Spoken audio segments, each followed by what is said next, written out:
Bien, donc on est parti du petit 6, masse volumique.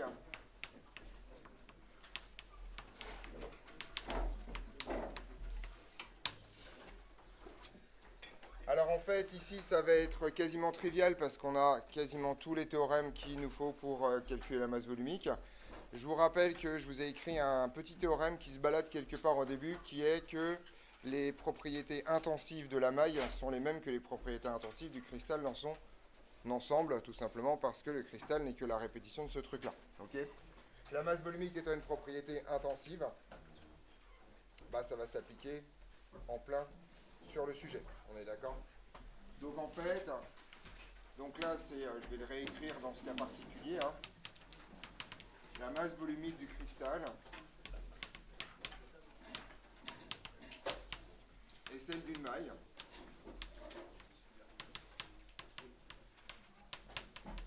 On a donc la formule directement là-dessus. Donc là, c'est une définition, hein. Que la masse volumique du cristal, c'est tout simplement en fait la masse des atomes divisé par le volume de la maille. D'accord? Donc vous prenez tous les atomes qu'il y a dans la maille avec leur population, et ça marche. Alors le mode de calcul, c'est surtout cette formule-là que vous allez utiliser. Le volume de la maille, je le laisse comme ça, même si en général pour vous, ce sera quasiment systématiquement à cube, puisque les mailles que vous allez étudier sont quasiment systématiquement cubiques. D'accord? Et la masse des atomes, c'est pas très compliqué en fait, c'est donc la somme sur I. Donc c'est la même nomenclature que pour la compacité, I étant chaque type d'atome, d'accord. Si je me souviens bien, j'ai appelé PI la population de chaque type d'atome, c'est ça, voilà. Donc en fait, c'est pas très compliqué, vous allez toujours devoir pondérer ça par la population, PI, d'accord. Et cette fois, en fait, par la masse de chacun des atomes. Alors la masse de chacun des atomes, en général, c'est une donnée qu'on n'a pas. Ce qu'on a, en fait, c'est la masse molaire de l'atome, et on va tout simplement diviser par le nombre d'Avogadro, d'accord. Donc en fait, ici, vous avez grand MI, et vous avez en bas le nombre d'Avogadro qui peut, d'accord, avec MI, masse molaire de l'atome de type I. Alors il y a deux remarques extrêmement importantes dans cette histoire.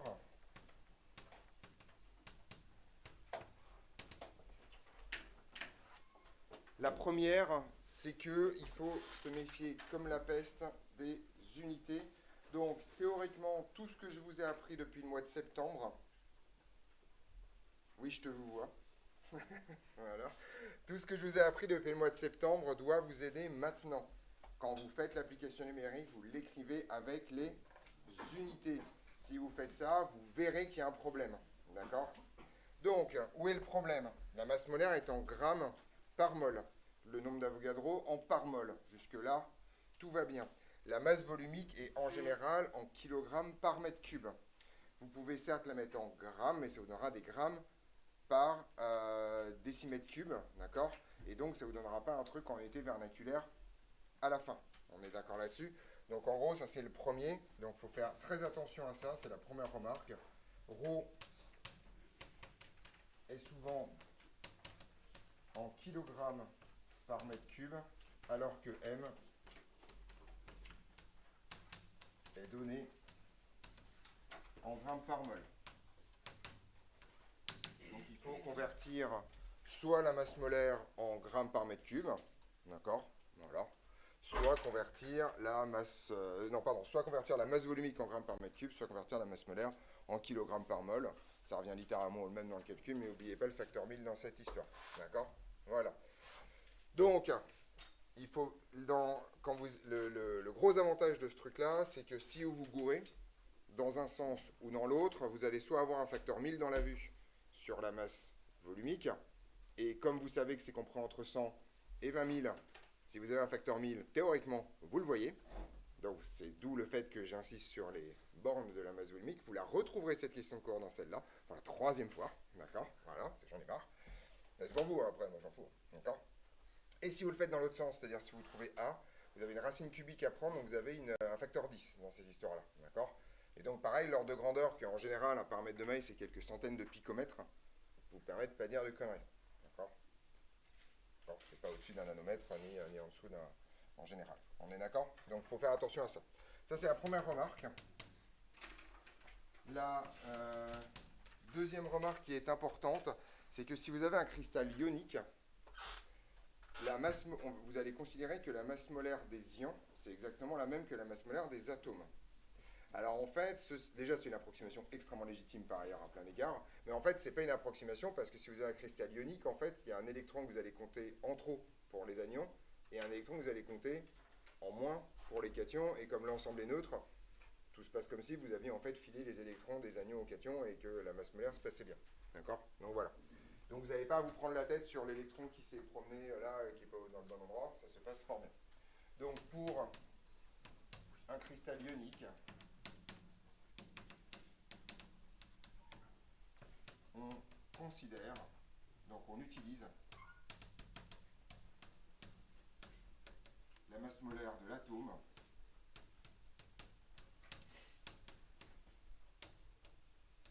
pour celle des ions associés.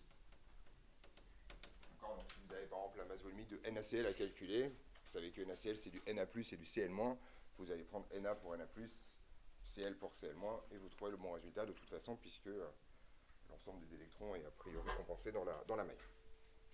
On est au clair sur ces deux remarques? Voilà, donc pas d'angoisse sur le sujet. Le truc en général qui me pose le plus de problème, c'est les conversions d'unités. C'est fini pour la masse volumique. Donc, question 3.17, donner un encadrement des masses volumiques d'un solide usuel. Hein, vous le retrouvez encore une fois, et vous êtes censé savoir que c'est entre 100 et 20 000 kg par mètre cube. Merci, sans les unités, cette réponse n'a aucun sens. C'est débile, hein? D'accord? 100 et 20 000, ça ne veut rien dire. 100 et 20 000 kg par mètre cube. D'accord? Troisième remarque qui est importante, la densité et la masse volumique, c'est pas la même chose. D'accord? Voilà. Troisième remarque, la densité, je le refais une deuxième fois, je sais que j'ai déjà écrit, hein. Rho sur rho de l'eau, d'accord? C'est donc un truc qui est sans dimension. D'accord? Et en général, ça vous... Alors ceci, la densité en valeur numérique pure, d'accord, vous donne exactement la même valeur que la masse volumique en kilogrammes par litre. D'accord? Puisque l'eau c'est 1 kg par litre. D'accord? Donc si on vous dit qu'il y a une densité de 1,2, ça signifie que le truc a, pour masse volumique, 1,2 kg par litre ou 1,2 tonnes par mètre cube si vous voulez le faire avec des mètres cubes. D'accord? Mais donc justement pas kilogramme par mètre cube, vous avez un facteur 1000 dans l'avion. C'est bon, j'insiste là-dessus, mais ça vaut le coup. Voilà, superbe. Je crois qu'on a défini la distance entre deux atomes, les plus proches voisins, la coordinance. D'accord? Et il me reste un dernier truc à faire, qui est le petit 7, qui s'appelle la condition de contact. Ça aurait été plus intelligent après la coordinance, mais enfin la coordinance aurait eu plus sa place ici, mais c'est pas très grave. Voilà, mais c'est pas gênant. On appelle la condition de contact. Alors en fait, en général, dans une structure cristalline, vous avez des atomes qui se touchent. Boum, d'accord, qui sont vraiment au contact, d'accord. C'est-à-dire que les atomes... Donc ce qu'on appelle la condition de contact, c'est simplement la relation mathématique qui va traduire le fait que deux atomes se touchent, d'accord. Donc ça, c'est pas extrêmement compliqué, en fait, c'est juste une définition formule, hein, quasiment. Voilà. Donc on appelle condition de contact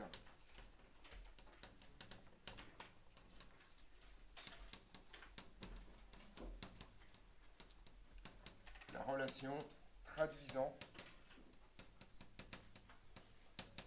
le contact entre deux atomes plus proches voisins.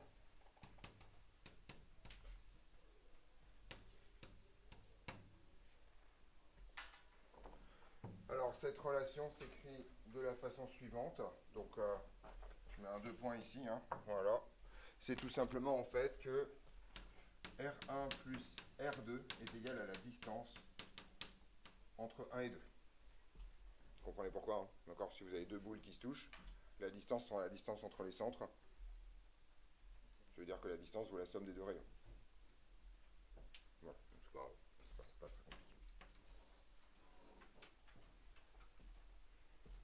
Oui.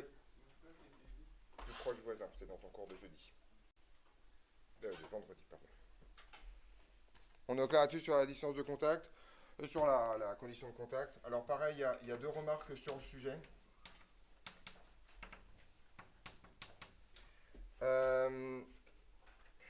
Non, pourquoi deux? J'en ai qu'une. Si. Le truc qui est important, en fait, c'est... Enfin, s'il y a deux remarques. Donc, c'est deux remarques qui suivent, en fait, plus exactement. Donc, plein d'atomes peuvent être en contact, c'est pas vraiment le problème. En général, en fonction des atomes que vous utilisez, le contact peut traduire la nature de la liaison. Par exemple, si vous avez un cristal covalent, le contact, ce sera la liaison covalente directement. En fait, il y a un premier truc qui est important, c'est que dans un cristal ionique, la condition de contact est forcément sur deux ions de charge opposés. D'accord? C'est eux qui se collent. Ok? Voilà. Donc, dans un cristal ionique,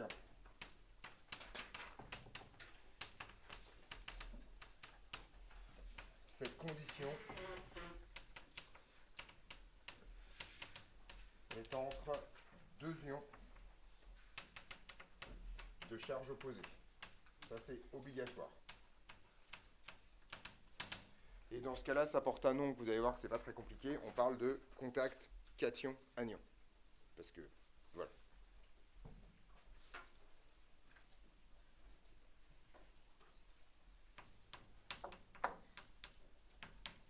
On parle de contact cation-anion. Ça, c'est la première chose. La deuxième chose qui est importante, qui est la conséquence de ça, c'est qu'il est impossible dans un cristal ionique d'avoir deux ions de même signe qui se touchent. Donc, en général, c'est les anions qui sont énormes par rapport aux cations. Vraiment, c'est énorme. En fait, je vous ai fait une petite fiche que je vous donnerai demain, mais qui est déjà sur le NT par ailleurs si vous voulez la regarder. Par exemple, vous prenez le chlore. Le chlore, quand il passe de chlore à chlorure, son rayon est quasiment multiplié par 2. D'accord? Et au contraire, quand vous passez par exemple de Na à Na+, le rayon est quasiment divisé par un facteur 1,5. Donc initialement, les deux atomes peuvent avoir des tailles similaires, et Na d'ailleurs un peu plus grand que Cl. Par contre, quand vous enlevez les ions extérieurs, vous en rajoutez un qui sera très périphérique, les volumes d'influence sont énormes. Donc en général, à l'exception notable de FCl, de CSCl, de FCS, j'y arrivais, de CSF, plus exactement le bon sens, donc du fluorure de césium, c'est-à-dire vraiment l'atome le plus gros et l'atome le plus petit. D'accord? En général, ce qui ne doit pas se toucher, c'est les anions. D'accord? C'est pas à votre programme, c'est un peu en dehors, mais comme c'est une question qui peut tomber, je vous la donne ici, hors programme. Donc, dans ces cristaux,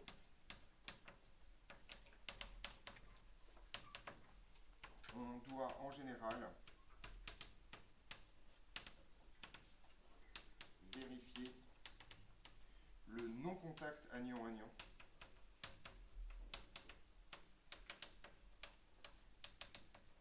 D'accord?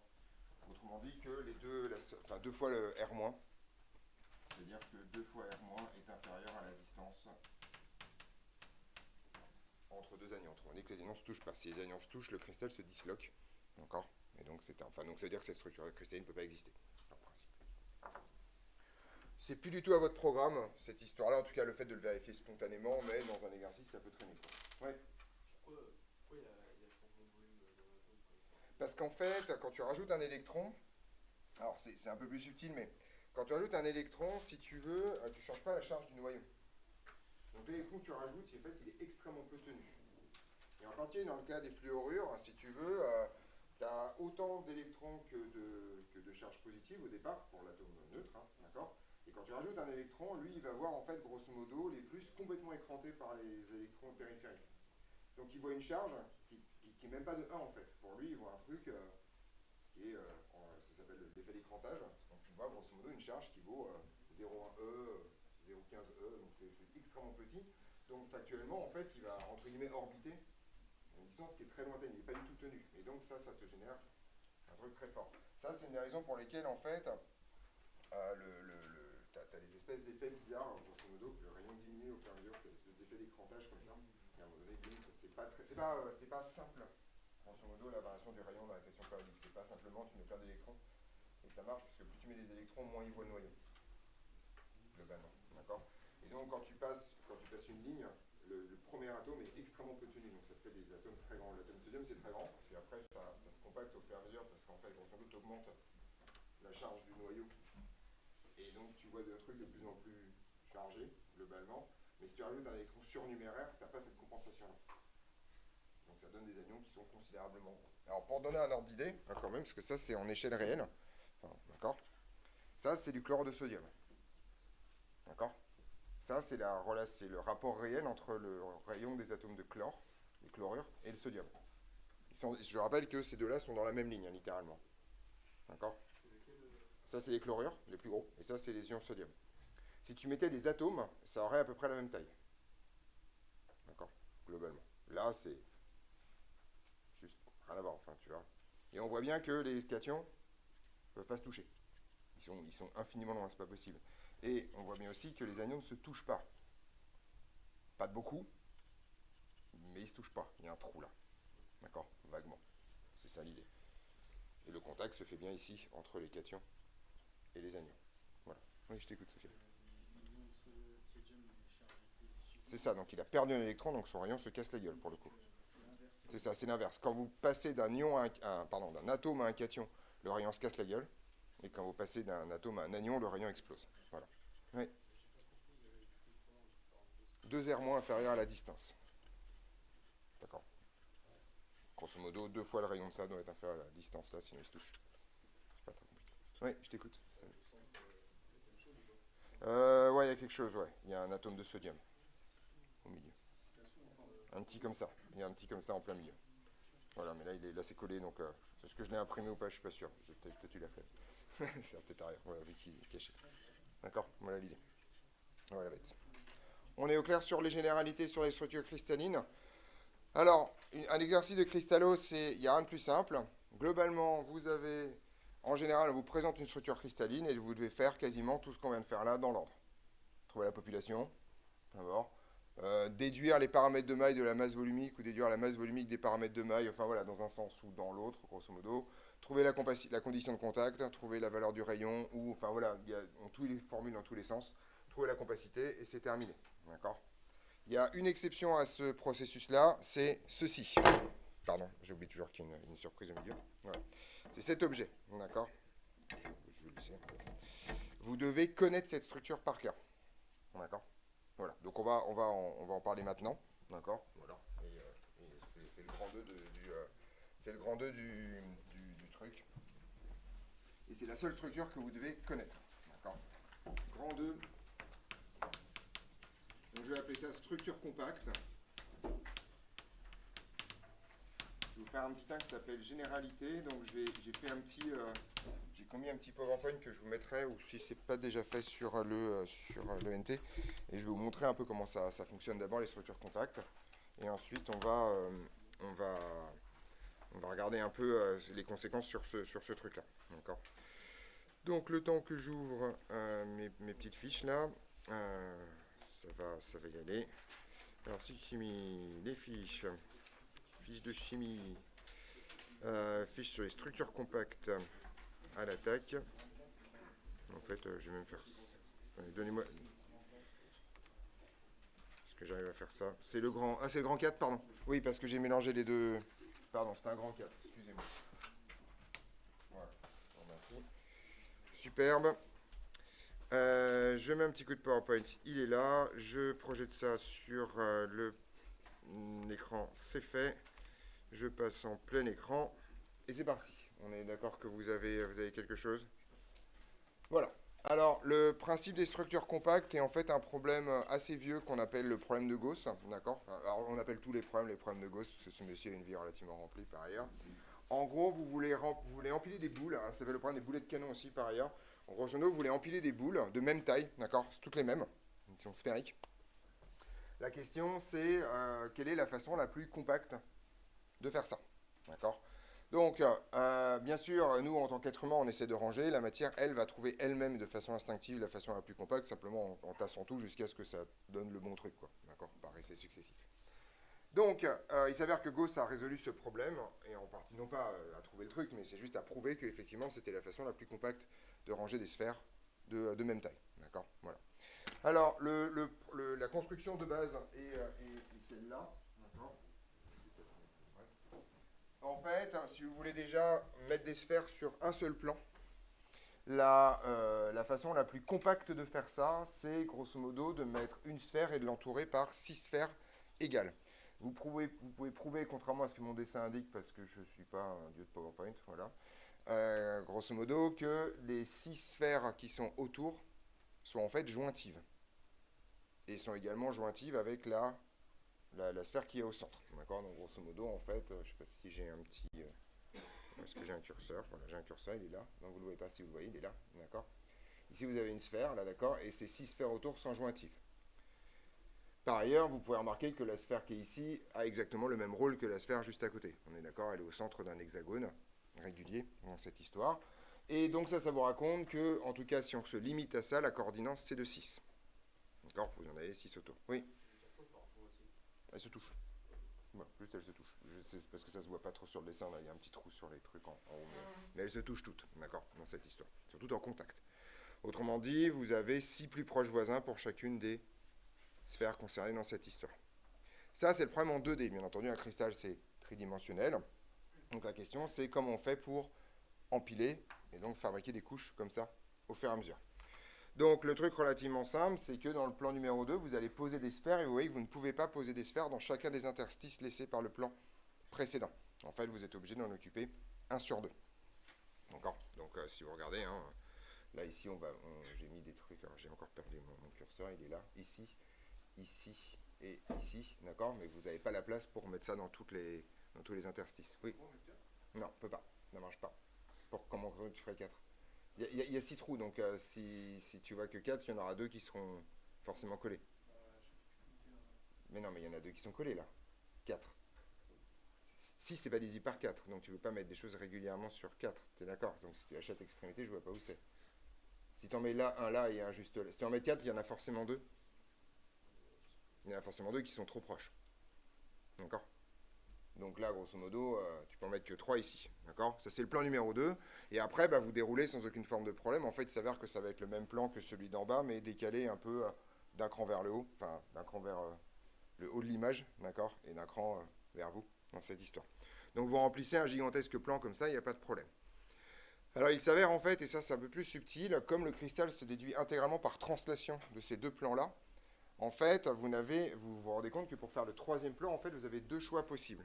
D'accord. Donc j'ai appelé B les positions du deuxième plan. Et vous voyez qu'en fait, là, je peux faire exactement la même chose en mettant ça dans 3 interstices, mais là, vous avez le choix. Soit vous mettez les 3 interstices en face du premier plan, d'accord, ce que j'ai appelé la position A, soit vous mettez vos sphères en face des trous que vous avez laissés dans le premier plan, d'accord, et ça c'est ce que j'ai appelé la position C. Et ça, il s'avère qu'à partir du moment où c'est choisi, ça va être vrai pour l'intégralité du cristal, pour les questions de fait que vous puissiez déduire le cristal intégralement par translation. Autrement dit, une fois que vos 3 premières couches sont faites, votre maille elle est décidée, et après, tac, tac, tac, tac, tac, tac, tac, vous balancez ça comme ça. Oui. Du coup, si on choisit la position C, on n'aura pas différence? Non. De toute façon, c'est un cristal tridimensionnel, donc tu as des... Si, après, une fois que tu as fait ça, c'est fini. Le B, tu le répètes de toute façon, et ensuite tu continues. Après, non, après, une fois que tu as choisi C, tu auras C tout le temps. Une fois que tu as choisi A, tu auras A tout le temps. Enfin, tout le temps, je veux dire, par alternance comme ça. Autrement dit, tu répètes le pattern. En fait, grosso modo, c'est le seul choix qu'on a, et après, c'est terminé. C'est imposé pour le reste du cristal, encore une fois, parce qu'un cristal se déduit par translation. Oui. Là, on voit bien qu'il y a des trous. Et que c'est pas les mêmes par rapport au premier plan. C'est tout. Ouais. C'est juste ça, d'accord. Donc en gros, ça vous raconte qu'en fait, vous allez avoir 2 structures cristallines différentes. La structure cristalline, on a choisi A, et la structure cristalline, on a choisi C. On est d'accord là-dessus? Voilà. Alors en fait, c'est pas très compliqué. Vous avez donc la structure AB comme ça. Et là, vous voyez que ça va vous donner des hexagones en fait qui s'empilent. D'accord? Qui vont être en translation littéralement l'un à l'autre. Cette structure-là, elle porte un nom, s'appelle la structure hexagonale compacte. D'accord? Cette structure-là n'est pas à votre programme, d'accord? Mais elle existe. Ok? Et la deuxième, celle-là, qui est la structure ABC, ABC, ABC, d'accord, dans ces histoires-là. D'accord, vous remettez A derrière. Vous voyez que vous avez de la place pour mettre en face de A dans ce cas-là. Et donc en fait, vous allez translater comme ça de 4 rangs en 4 rangs, alors que celle-là, vous translatez de 2 rangs en 2 rangs. C'est juste pas le même pattern de translation. Alors, si vous faites un empilement AB-AB, vous avez un truc qu'on appelle l'hexagonal compact, qui est simplement en fait des hexagones posés les uns sur les autres avec un atome au milieu pour séparer les 2 hexagones. Enfin, pas un atome, pardon, 3 atomes au milieu pour séparer les hexagones, excusez-moi. Et sinon, vous avez en fait la cubique compacte, parce que la conversion qu'on a eue la semaine dernière sur l'axe de symétrie 3 sur le cube, elle est là. En fait, la cubique compacte est comme ça. C'est comme si vous la regardiez par la diagonale. D'accord? Et vous pouvez deviner. Alors, là, moi, comme je la vois, je vois bien le triangle équilatéral ici, qui est formé par ce sommet. Alors, si je la tiens, il faut que je la tienne dans le bon sens, ça se casse la gueule. Voilà. Qui est tenu par ce sommet et ce sommet.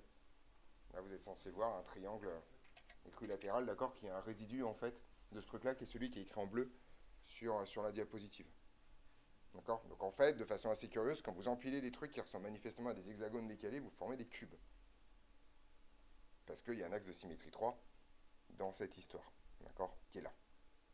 Et c'est cette structure-là qui va nous intéresser. Avant de continuer, je vais revenir un tout petit peu en arrière. Si vous imaginez maintenant la façon dont ça a été construit, là vous voyez que B par exemple, il a combien de plus proches voisins? N'importe quel DB. Pas tout à fait. Il y en a 6 sur le même plan, mais il y en a 3 en dessous. D'accord? Donc pour l'instant, il en a 9. Mais en fait, vous voyez que comme vous allez refermer par-dessus, vous en aurez en fait 12. D'accord? Donc ça, c'est la coordinance maximale d'un cristal avec un seul type d'atome. C'est ça le problème de Gauss, en fait. Au maximum, vous avez 12 plus proches voisins. Et c'est ça qui va nous arriver pour la coordinance. D'accord? Si vous imaginez ce truc-là, je parle de la cubique compacte, là, par exemple, les 12 plus proches voisins, c'est pas facile à voir, mais si vous prenez cet atome-là, vous avez les 4 qui sont là, vous avez les 4 qui sont au centre de la face juste en dessous, et les 4 qui seraient sur la face juste au-dessus. D'accord? Et 3 x 4, ça a le bon goût de faire 12. D'accord? Voilà l'idée. Donc on retrouve bien la coordinance de 12 dans cette histoire. D'accord? Donc ça, c'est la cubique compacte. Je vous montre très rapidement, même si ce n'est pas votre programme, la structure hexagonale compacte pour que vous voyez comment ça fonctionne. C'est une structure qui va tomber, alors elle est dans la planche d'exo, je la garde depuis très longtemps, je ne l'ai jamais vu tomber au concours depuis fort longtemps, mais comme c'est la seule maille cubique, non cubique qui est susceptible de tomber, autant que vous l'ayez croisée une fois dans votre vie. D'accord? Oui. C'est bien, voilà, la verticale maintenant est vers le haut avec les plans hexagonaux qu'on a vu tout à l'heure. Donc en fait, la maille hexagonale compacte, on la prend pas comme un hexagone, on prend en fait un tiers de cette maille, d'accord, qui va vous donner en fait un triangle, enfin plutôt un sixième de cette maille d'ailleurs, qui va vous donner en fait une espèce de base en forme de losange, composée elle-même de 2 triangles équilatéraux. Voilà comment ça se passe. Donc ça vous donne en fait une maille qui est comme ça, qui n'est pas cubique. J'y passe pas beaucoup de temps, notamment parce que c'est pas votre programme, mais si jamais ça vous intéresse, vous avez en fait tous les calculs ici qui vous permettent de voir un peu comment ça fonctionne, en particulier cette bizarrerie qui est que vous avez un atome, tant que je retrouve mon curseur, j'ai encore perdu, voilà, vous avez un atome ici, là, qui est tout seul et qui n'est pas au centre de la... Il est à l'intérieur de la maille, mais il n'est pas au centre, tout simplement parce qu'en fait, il sépare ces 3 atomes-là de ces 3 atomes-là, et c'est ce qu'on a vu tout à l'heure, vous ne pouvez pas en mettre un juste à côté, puisque c'est celui qui s'est mis dans l'interstice. Faites attention, tous ces dessins-là en vue éclatée vous mentent littéralement sur ce qui se passe en vrai. Les atomes là, grosso modo, j'ai encore perdu mon curseur, il est là, ces 2 atomes-là, ces 3 atomes-là et cet atome-là sont en contact. Ils sont posés les uns sur les autres, sauf que si je dessine ça, bien sûr, on voit que dalle. D'accord? Et c'est pareil, cet atome-là est en contact avec les 3 qui sont en bas, d'où le fait que ici j'ai une distance A qui est la même que cette distance A là, et donc en fait ces 4 atomes-là forment un tétraèdre régulier. Je t'écoute. Ces 3 là, tu les vois là, les 3 là. Là, je bouge le curseur là. C'est bon? En haut là, les 3 en haut là, les 3 en haut à... C'est quoi? C'est la gauche ça? Voilà. Ils sont en contact avec celui qui flotte un peu au milieu, qui lui-même est en contact avec les 3 combats. C'est vraiment l'empilement, tu as 3 trucs, tu mets une boule dessus, puis tu mets tes 3 boules dessus, juste en face. On retrouve vraiment la structure de la construction que je vous ai montré tout à l'heure. Samy, je t'ai vu lui. De quoi? Le quatrième point, c'est le volume. C'est le volume de la maille, c'est pas une maille cubique. Donc c'est le produit mixte des trucs, et comme c'est un triangle équilatéral en bas, vous retrouvez la formule, vous savez, c'est ABC, facteur de sinus de l'angle en bas et sinus de l'angle au-dessus. Là, vous avez un des angles qui vaut 90 degrés et un des angles qui vaut 60. Donc, quand vous allez faire les calculs, ça va jouer. Encore une fois, ce truc-là n'est pas à votre programme, donc j'y passe pas des siècles dans cette histoire, mais si jamais ça vous intéresse, il est là. Ce qui va m'intéresser, moi, maintenant, c'est la structure cubique compacte ou cubique face centrée. Je vais vous en parler maintenant rapidement, puis on fera bien entendu tous les calculs ensemble, mais c'est juste pour vous voyez sa fiche d'identité. Donc ça fait une identité, c'est simple, c'est une cubique face centrée, donc comme son nom l'indique, c'est une cubique avec un atome par centre des faces. Faites attention, il n'y en a pas au centre de la maille. D'accord? Voilà l'idée. Ce qui m'intéresse dans cette histoire, les calculs, on va tous les refaire, donc je ne vais pas les reprendre maintenant. Ce qui m'intéresse, c'est la condition de contact, surtout. D'accord? On va essayer de trouver quels sont les atomes les plus proches voisins dans cette structure. Et vous constatez, en fait, que les atomes qui sont susceptibles de se toucher, les atomes les plus proches, sont les atomes qui sont entre le sommet et le centre des faces. Vous voyez, c'est bon? Tout simplement parce que ces atomes-là sont A racine de 2 sur 2, d'accord, qui est plus petit que A, qui est la distance entre deux atomes au sommet, et vous n'avez rien au centre dans cette histoire. On est au clair là-dessus? Voilà. Cette structure-là, je vous l'ai représentée ici. D'accord? Donc vraiment, encore une fois, on présente toujours ça de façon éclatée, et c'est pour ça qu'un jour, j'ai commis le fait d'imprimer ce truc-là, parce que là, on voit vraiment comment ça se passe, le contact, dans ces histoires-là. On voit bien que l'atome des faces est en contact avec les 4 atomes qui sont au sommet, d'accord? Et que aussi, c'est ça peut-être le plus difficile à voir, c'est que l'atome des faces, là, est en contact avec l'atome de la face d'à côté. D'accord? Tout simplement parce que cette distance-là vaut aussi A racine de 2 sur 2. On est au clair, puisque le carré formé par les 4 atomes des faces est en fait le même carré, enfin c'est les mêmes dimensions que le carré formé par 4 atomes au sommet. On est d'accord? C'est bon? Vous voyez comment ça marche, c'est bête. Vous pouvez bien sûr à loisir regarder ce truc-là pendant la pause ou demain. Voilà. Mais en tout cas, il est là, je vous le laisse. On est d'accord sur cette structure-là?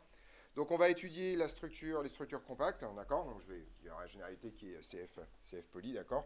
Et en particulier, le seul résultat qu'on va trouver de ça, c'est que la coordinance pour une structure compacte est forcément de, si vous avez retenu, combien? 12, tout à fait. Voilà, on est parti. Donc j'arrête la projection. Quick, voilà. Et je reprends mon petit bonhomme de chemin et ma tronche sur le tableau. Voilà, on est parti. Donc, généralité, CF poly, d'accord? Juste histoire de comment ça marche. CF fiche sur les structures compactes. Ça, c'est pour les explications. D'accord? Je ne vais pas les reprendre, hein, elles sont écrites. Le seul résultat qui m'intéresse, c'est la chose suivante. Donc, il y a des choses que je vais écrire ici. Donc, il existe 2 structures compactes pour des corps simples. D'accord?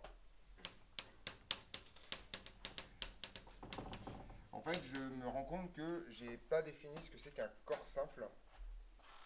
J'en parle, ça fait 3 fois que le vocabulaire pop, vous savez tous les deux c'est qu'un corps simple ou pas. Un corps simple, c'est un corps qui est constitué d'un seul type d'atome. Le dioxygène, c'est un corps simple, par exemple. Voilà. Voilà. Donc, je vais faire la définition rapidos entre parenthèses, ça sera fait. Donc, il existe 2 structures compactes pour un corps simple.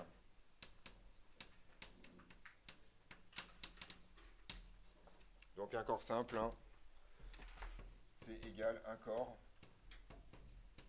avec un seul type d'atome.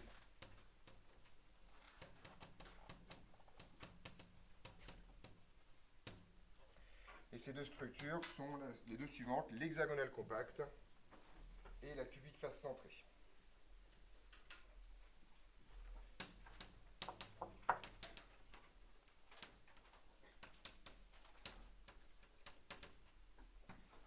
Et la cubique face centrée, que j'appellerai dans toute la suite CFC.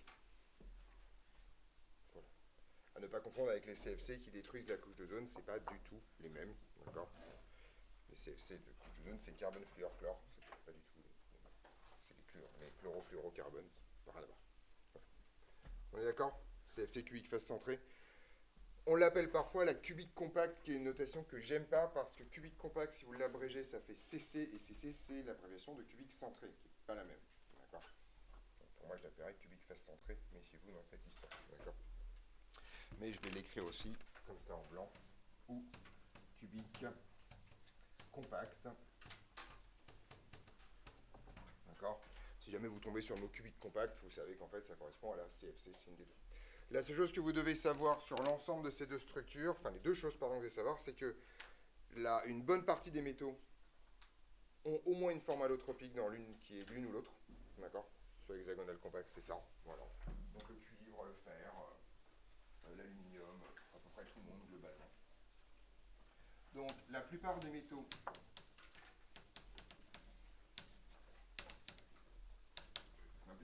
par des, oui, c'est des métaux simples.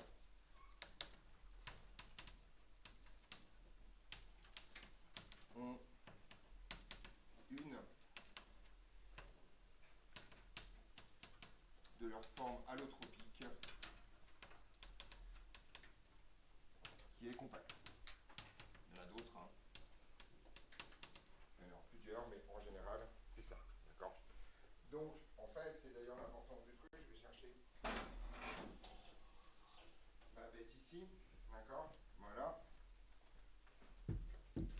Je vous rappelle que dans ce joli tableau, tout ce qui est en blanc, c'est des métaux.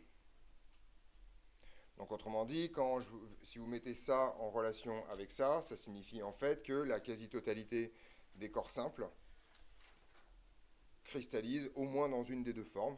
En général pas les deux, mais au moins dans l'une des deux formes, dans une de leurs formes allotropiques. D'accord. Donc là, ça justifie un tout petit peu le fait de se pencher un peu sur le sujet. On est d'accord? Donc ça fait quand même une forme qui est extrêmement représentée dans la nature, dans cette histoire. D'accord. Voilà.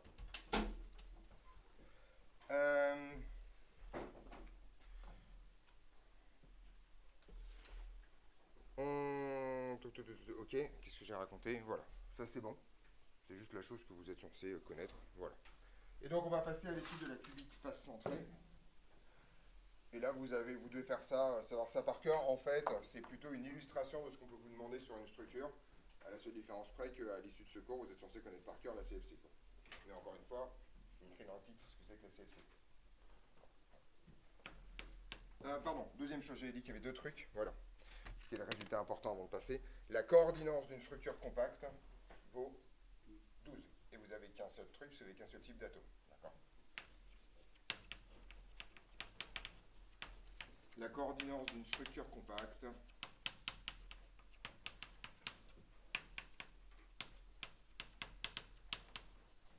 vaut toujours 12. Voilà. Là maintenant on peut passer au petit 2. Bien sûr on va la retrouver, mais au moins ça vous fait un théorème général sur le sujet. Petit 2, la structure CFC.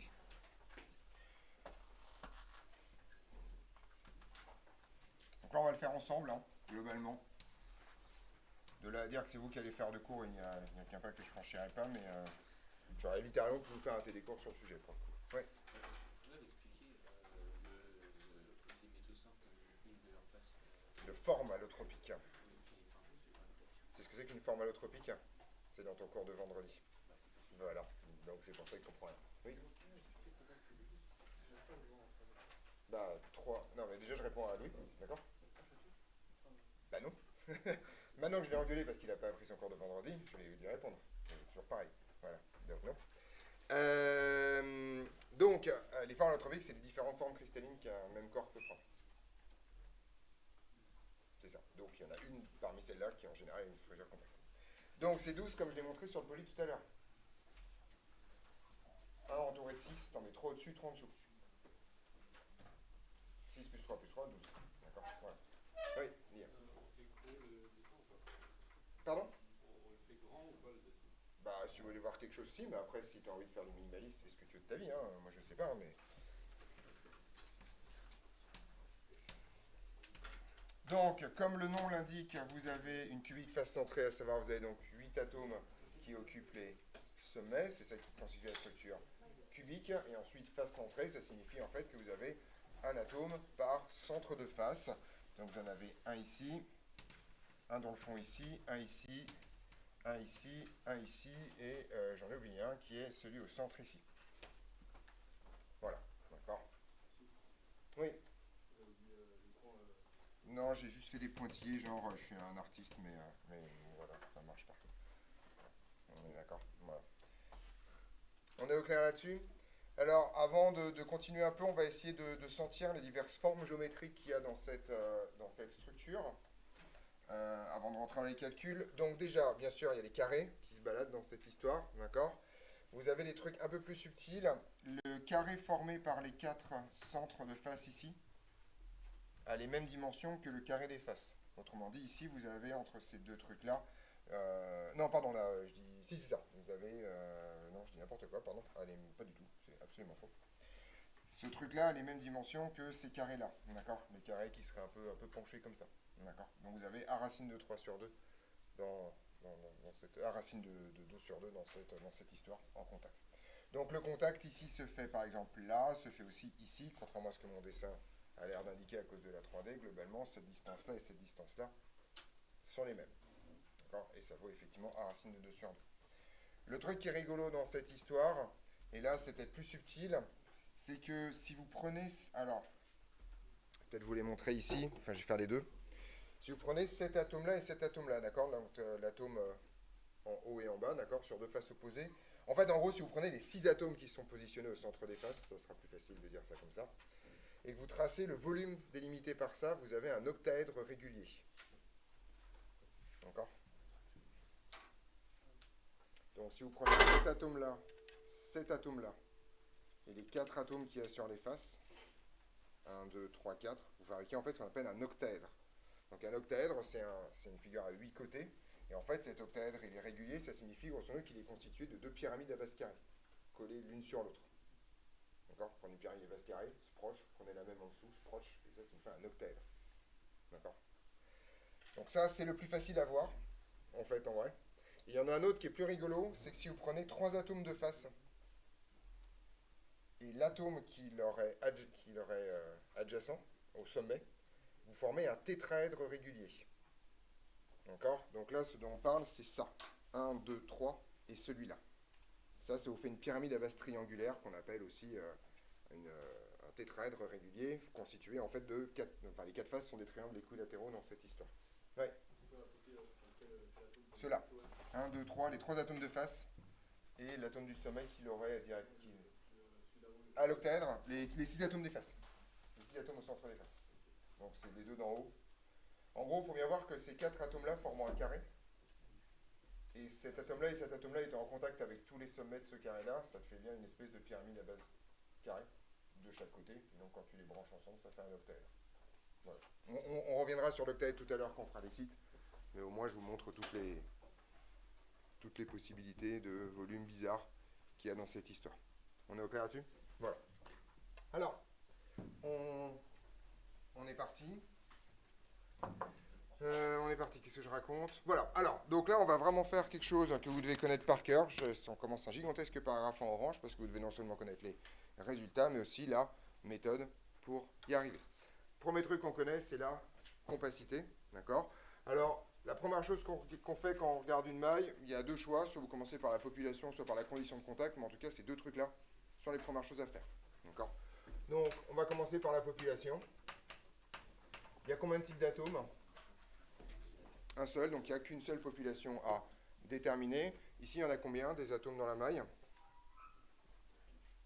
Il y en a 4, effectivement. C'est tout simplement 8 fois 1 huitième, plus 6 fois 1 demi.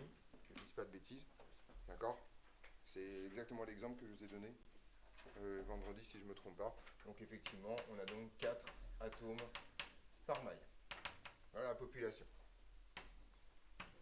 Deuxième truc, c'est la condition de contact. Quels sont les atomes qui se touchent? Oui, alors, tous les atomes, non. Cet atome-là et cet atome-là ne se touchent pas. D'accord? Voilà. Oui.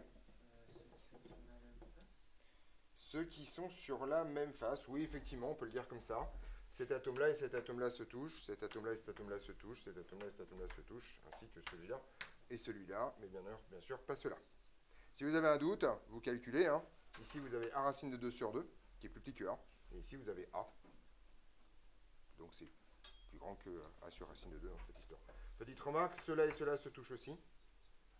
Ainsi que celui-là et celui-là. Celui-là et celui-là, celui-là et celui-là. Dans ces histoires, d'accord? Encore une fois, hein, c'est extrêmement visible sur le en 3D. Hein. Vous êtes d'accord que ces 4 atomes-là touchent celui-là et que celui-là touche aussi les derrière. Donc la condition de contact, c'est pas très compliqué, c'est que 2 fois le rayon des atomes. D'accord, c'est le R1 plus R2 de tout à l'heure, mais comme les deux atomes sont identiques, bah, ça fait 2 fois le rayon. Vaut tout simplement A racine de 2 sur 2. Voilà. Vous prenez celle que vous voulez. Sur le poly, j'ai pris celle-là, par exemple. Voilà. Ça fait A racine de 2 sur 2. Bien sûr, en vision éclatée, on n'a pas l'impression que ça vaut 2R. Mais il faut le réactionnaire que ce truc-là se touche. On est d'accord là-dessus? C'est bon? Paul, c'est bon? Ça a l'air dubitatif. C'est bon? Super. Impeccable.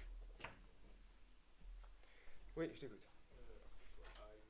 A, c'est le paramètre de maille, toujours. Je vous ai dit, dans une maille cubique, on l'appelle A tout le temps au début. Voilà, si vous voulez, je l'écris, voilà, je l'écris. Voilà.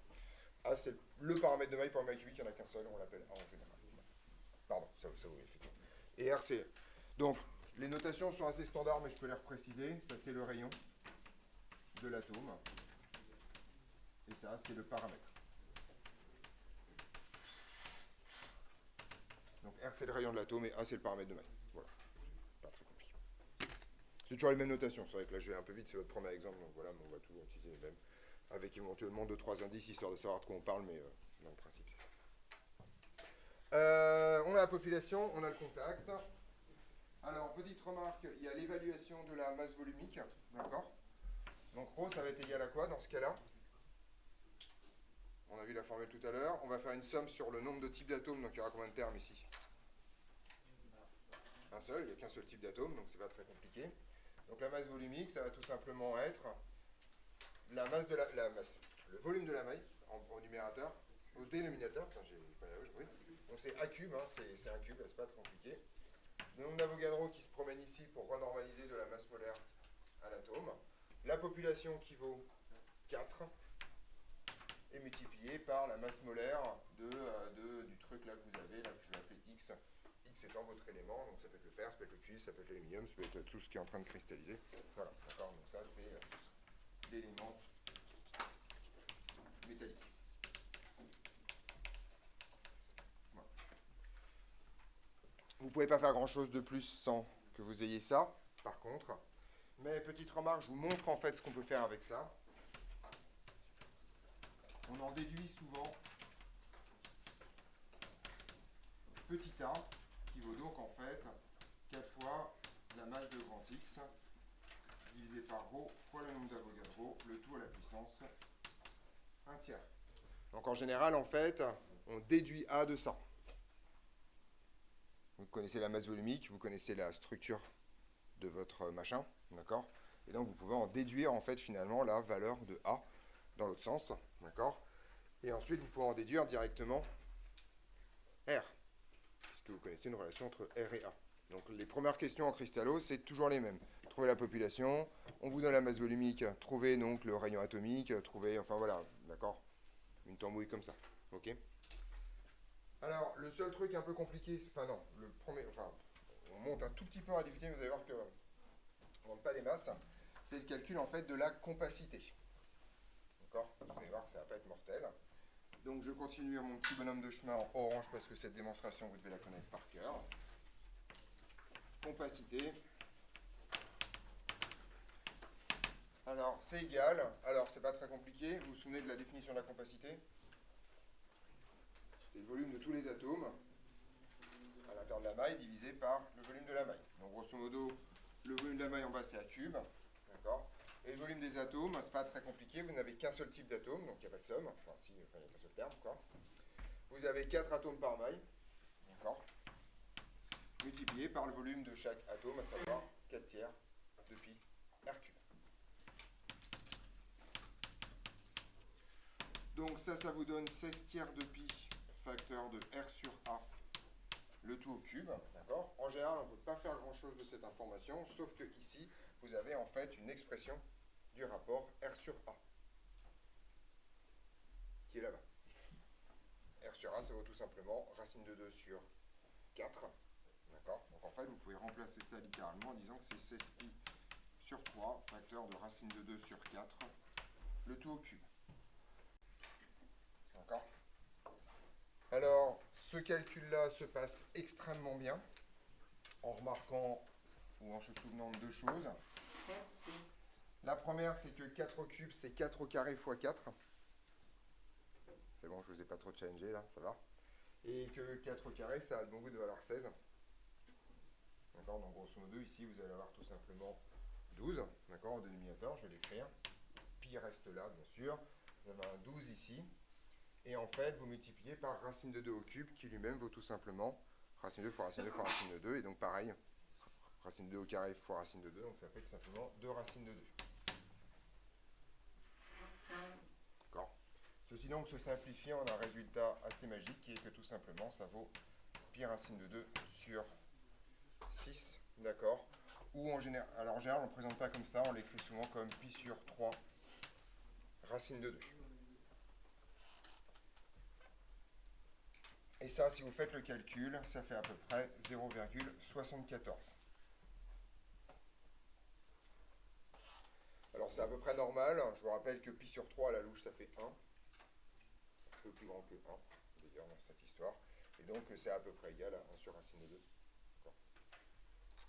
Racine de 2 valant 1,4 et des patates, 1 sur racine de 2 vaut à peu près 0,7 et des patates, et vous êtes un peu au-dessus. Ouais. Là, on retient juste le 0,2. La totale, tout est orange. Mais vous devez savoir ça, et en particulier, alors par contre vous devez retenir ce résultat-là, ça c'est important, tout simplement parce que ça vous donne la compacité maximale d'un corps simple. Un corps simple ne peut pas avoir une compacité plus grande que ça. D'accord? Voilà, c'est impossible. Sinon ça veut dire que tout ce qu'on a raconté avant, il y avait une façon plus compacte de ranger ça. Faites attention, ça s'applique uniquement en corps simple, parce qu'on peut en fait rajouter des trucs ensuite dans un corps simple, à partir du moment où les trucs sont petits. D'accord?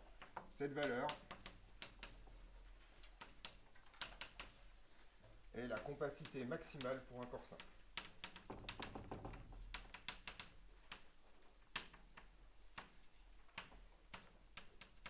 Donc ça c'est pareil, ce théorème il a un sens. Si en exercice vous avez un corps simple et vous trouvez une compacité de 0,9, vous êtes planté. D'accord?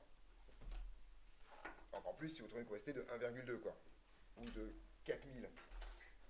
D'accord? Oui, bah ça vous fait rigoler, mais moi ça fait 20 ans que ça me fait plus rigoler quoi. D'accord? Voilà. Parce que ça vous fait marrer maintenant, mais n'empêche que le nombre de gens dans le prochain DS qui vont me dire que la masse volumique du fer c'est 1 kg par tonne ou 1 million de grammes par décimètre cube ou je sais pas quoi, d'accord? Voilà, et qui vont écrire des capacités négatives ou des carrés comme ça, il y en aura plein. D'accord? Donc arrêtez de vous moquer de vous-même a priori, d'accord? Voilà, parce que c'est vous-même qui vous manquez un peu de respect dans cette histoire. On est d'accord? Voilà, je t'écoute. Parce que vous l'avez déjà dit, mais du coup, 3 atomes sur la même arête, c'est impossible. 3 atomes sur la même arête, c'est impossible. C'est tout à fait possible, mais pas dans une structure compacte et pas dans un corps simple. Mais après, les structures cristallines, il y en a vraiment plein pour le coup. Voilà, donc on peut faire à peu près n'importe quoi et 3 atomes sur la même arête, si ça existe tout à fait. Le maximum sera toujours 0,74. Pour un corps simple, Donc avec la même taille. avec les mêmes types d'atomes. Et même si on prend plein d'atomes très petits, Ça arrive. Ça arrive. T'inquiète pas. Alors, on va regarder un peu les choses, la compacité, voilà, c'est parti. Et donc on y va pour le petit 3, si je ne m'abuse, c'est ça. Site dans la maille cubique. Donc on a deux types. 3 sites dans le CFC. Alors, l'idée, chose suivante, c'est qu'une fois que vous avez fait une structure compacte comme ça, vous voyez en fait qu'il vous reste des trous, en particulier ici, là. Vous voyez là, il y a un magnifique espace. D'accord? Vous aurez une boule ici qui va arriver, mais là, vous avez un magnifique espace. Cet espace, en fait, vous le retrouvez ici, au centre de la maille. Parce qu'il n'y a personne au milieu. D'accord? En particulier, si vous avez une petite boule qui fait bien la taille de ça, vous voyez qu'en fait, vous pouvez sans aucune forme de problème la glisser là. D'accord? Ou là. Ou là. Ou là. C'est les mêmes en fait. Hein. D'accord? Donc là, je ne fais pas grand-chose de très très impressionnant. D'accord? Dans cette histoire. On est au clair là-dessus? Donc ça, c'est la première chose à voir. Donc, petite remarque, ce genre de choses n'est pas toujours possible. En particulier, il faut qu'il existe un atome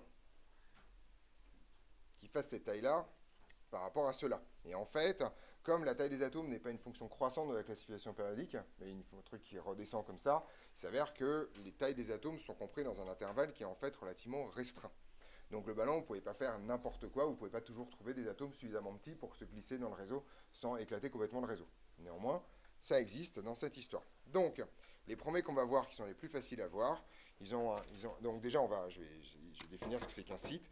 Donc on appelle un site un espace laissé dans une structure cristalline où vous pouvez en fait introduire un atome supplémentaire. D'accord? Voilà. Donc on appelle site un endroit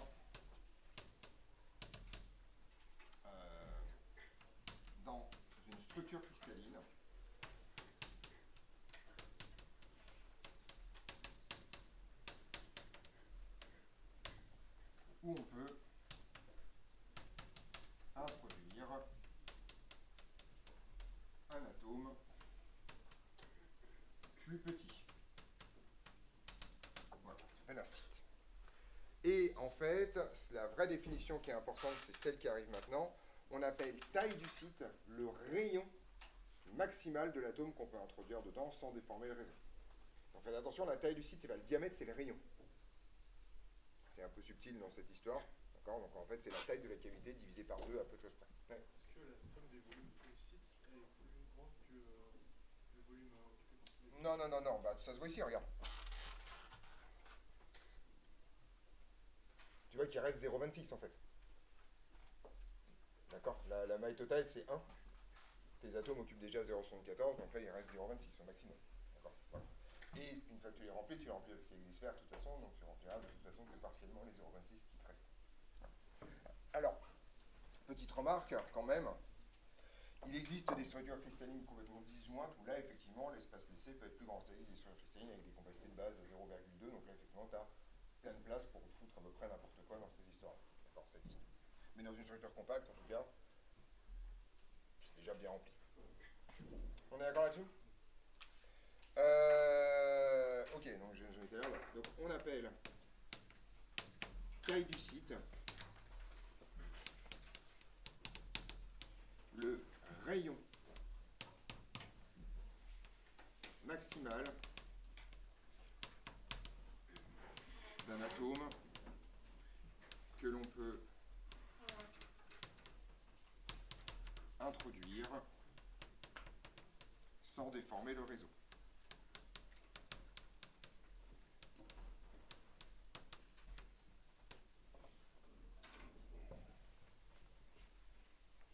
Alors, je mets une remarque importante qui va vous servir dans le premier exercice où vous allez calculer ça. En général, en vrai, les atomes que vous mettez dans un site sont en général un tout petit peu plus grands que la taille du site. Pourquoi? Parce que si vous mettez un atome beaucoup plus petit, il va se barrer en fait. Il va rentrer, il va repartir. Par contre, si vous mettez un atome qui est juste un peu plus grand, une fois qu'il est rentré dedans, il va être coincé. Et il ne pourra plus bouger. D'accord? Donc en général, les atomes qui restent de façon durable dans un site, c'est les atomes qui font exactement la taille, soit un tout petit peu plus gros, pour, voilà, pour que ce soit un peu incrusté dedans, un peu comme quand vous rentrez un truc un peu en force, blam blam, puis ça bouge plus. D'accord? Donc c'est une petite remarque. En général, les atomes restant coincés dans un site font juste la taille, voire un tout petit peu plus grand, voire un tout petit peu plus que la taille du site. Donc en vrai, ça c'est la limitation du modèle des sphères dures, c'est que globalement en fait les nuages électroniques vont avoir tendance un peu à se compacter pour grosso modo que ça marche.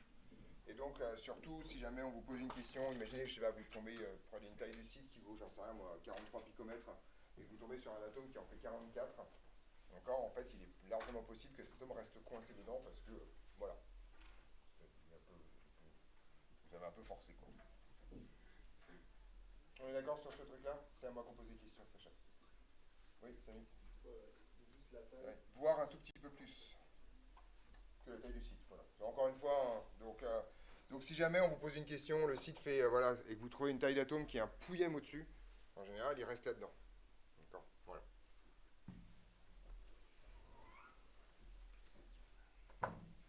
Alors maintenant, ce que vous devez savoir, c'est que dans le CFC, on a deux types de sites.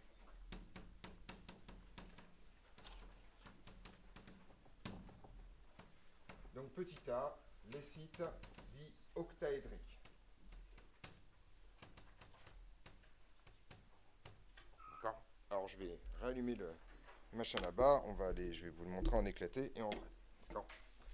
Alors le temps que ça se rallume cette histoire, je vous montre un peu comment ça marche. Les sites octaédriques. Oui, je t'écoute, Samet. En général, les atomes restant coincés dans un site font juste la taille, voire un tout petit peu plus que la taille du site. Tout court. Il n'y a pas de mot après. Donc, les sites octaédriques, c'est celui que je vous ai montré tout à l'heure. Donc, en gros, le plus facile à voir, c'est celui qui est au centre de la maille. D'accord? Donc, je vous rappelle, la maille, elle est comme ça. D'accord? Vous voyez l'objet. Ok, maille CFC, je l'ouvre en deux. Voilà. Et donc vous voyez que ici j'ai un magnifique carré de côté A racine de 2 sur 2, puisque ces atomes sont en contact, d'accord. Et donc vous imaginez bien que là j'ai bien une base carrée avec un atome qui est juste au-dessus, et donc que ces 4 atomes-là, plus l'atome que vous voyez un peu en travers ici, forment donc une pyramide à base carrée.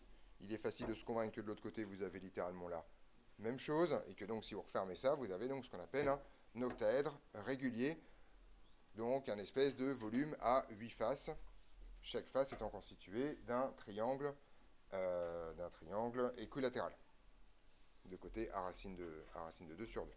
Je vous inquiétez pas, je sais ce qui se passe. Voilà. Hop là, quick. Oui. Du coup, le rayon d'un atome, c'est A racine de 2 sur 4. Du coup, le rayon d'un atome, c'est A racine de 2 sur 4. La diagonale d'une face, c'est pas A racine de 2 sur 2, bah, c'est 2R qui vaut ça, pas R.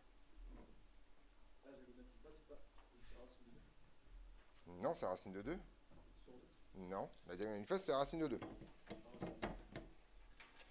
On la refait, hein. À la limite, tu peux le voir comme ça. Soit tu dis la diagonale d'une face, c'est A racine de 2.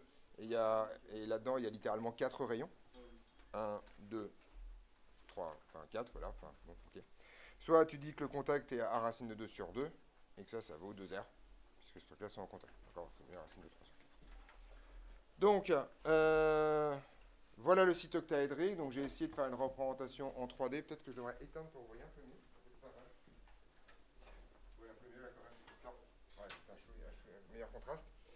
Donc alors on y va, on va essayer de piger comment ça fonctionne. Donc vous voyez que vous avez les 4 atomes des...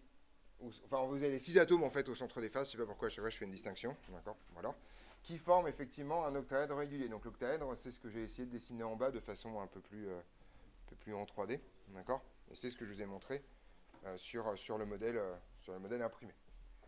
Cet octaèdre a plusieurs caractéristiques, on peut essayer de les deviner. Donc, on l'a vu tout à l'heure, le côté de cet octaèdre, c'est A racine de 2 sur 2, c'est la condition de contact. Et vous pouvez imaginer que la perspective casse complètement ça, mais cet objet-là, là, que je suis en train de parcourir avec mon curseur, c'est un carré. Non, elle vaut A racine de 2 sur 2. Ah, la diagonale, pardon. Ah oui, tu m'as... Excuse-moi, je croyais que tu étais revenu avant. Et effectivement, la diagonale de ce carré vaut effectivement A en entier. D'accord ? D'où le fait que la distance entre un atome et le centre de ce truc-là, ça va valoir A sur 2. C'est clair là-dessus ? Tout le monde suit ? En gros, c'est hyper facile à voir si vous prenez le modèle moléculaire. La distance entre ce point-là et ici, c'est littéralement A sur 2. D'accord ? Voilà, c'est la distance là. Oui, je t'écoute. C'est un carré qui est dessiné dans l'octaèdre. Bah, c'est ça, c'est ce carré-là. C'est le carré formé par les 4 sommets qui forment la base carrée de ta pyramide à base carrée. Enfin, voilà, celui de tout à l'heure. On est d'accord là-dessus ? Ça, c'est la première chose. La deuxième chose à bien comprendre, c'est que vous voyez que là, j'ai pris le centre de la face, mais qu'en fait, je pourrais faire exactement le même dessin en prenant comme sommet de l'octaèdre, non pas cet atome-là, mais cet atome-là. Un atome qui serait au sommet du cube. Et vous voyez que le carré, à ce moment-là, serait constitué de 2 atomes ici, des faces, et en fait, des atomes qui seraient à l'extérieur de la maille. Autrement dit, ça se voit relativement bien là-dessus. En fait, je vais le mettre là. Vous avez l'octaèdre, vous pourrez prendre celui-là en haut, celui-là en bas. Ces 2 atomes-là qui constituent le début du carré. Et en fait, vous avez 2 atomes ici qui se baladent en dehors de la maille. Et en fait, le milieu de l'octaèdre, il est en fait ici, au milieu de l'arête. Donc ça, ce dont on se rend compte, c'est la chose suivante, c'est que des sites octaédriques, vous en avez plusieurs, qui sont tous les mêmes. Vous en avez un qui est au centre de la maille, et vous en avez un par milieu d'arête. D'accord ? Autrement dit, il y en a combien ?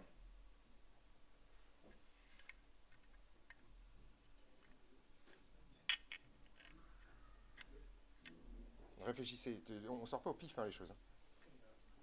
Non, mais vous avez appris combien il y a d'arêtes ? D'accord ? Donc, au minimum, il n'y a que 2 réponses que j'accepte. La bonne est 13. Non, mais 13, je comprends.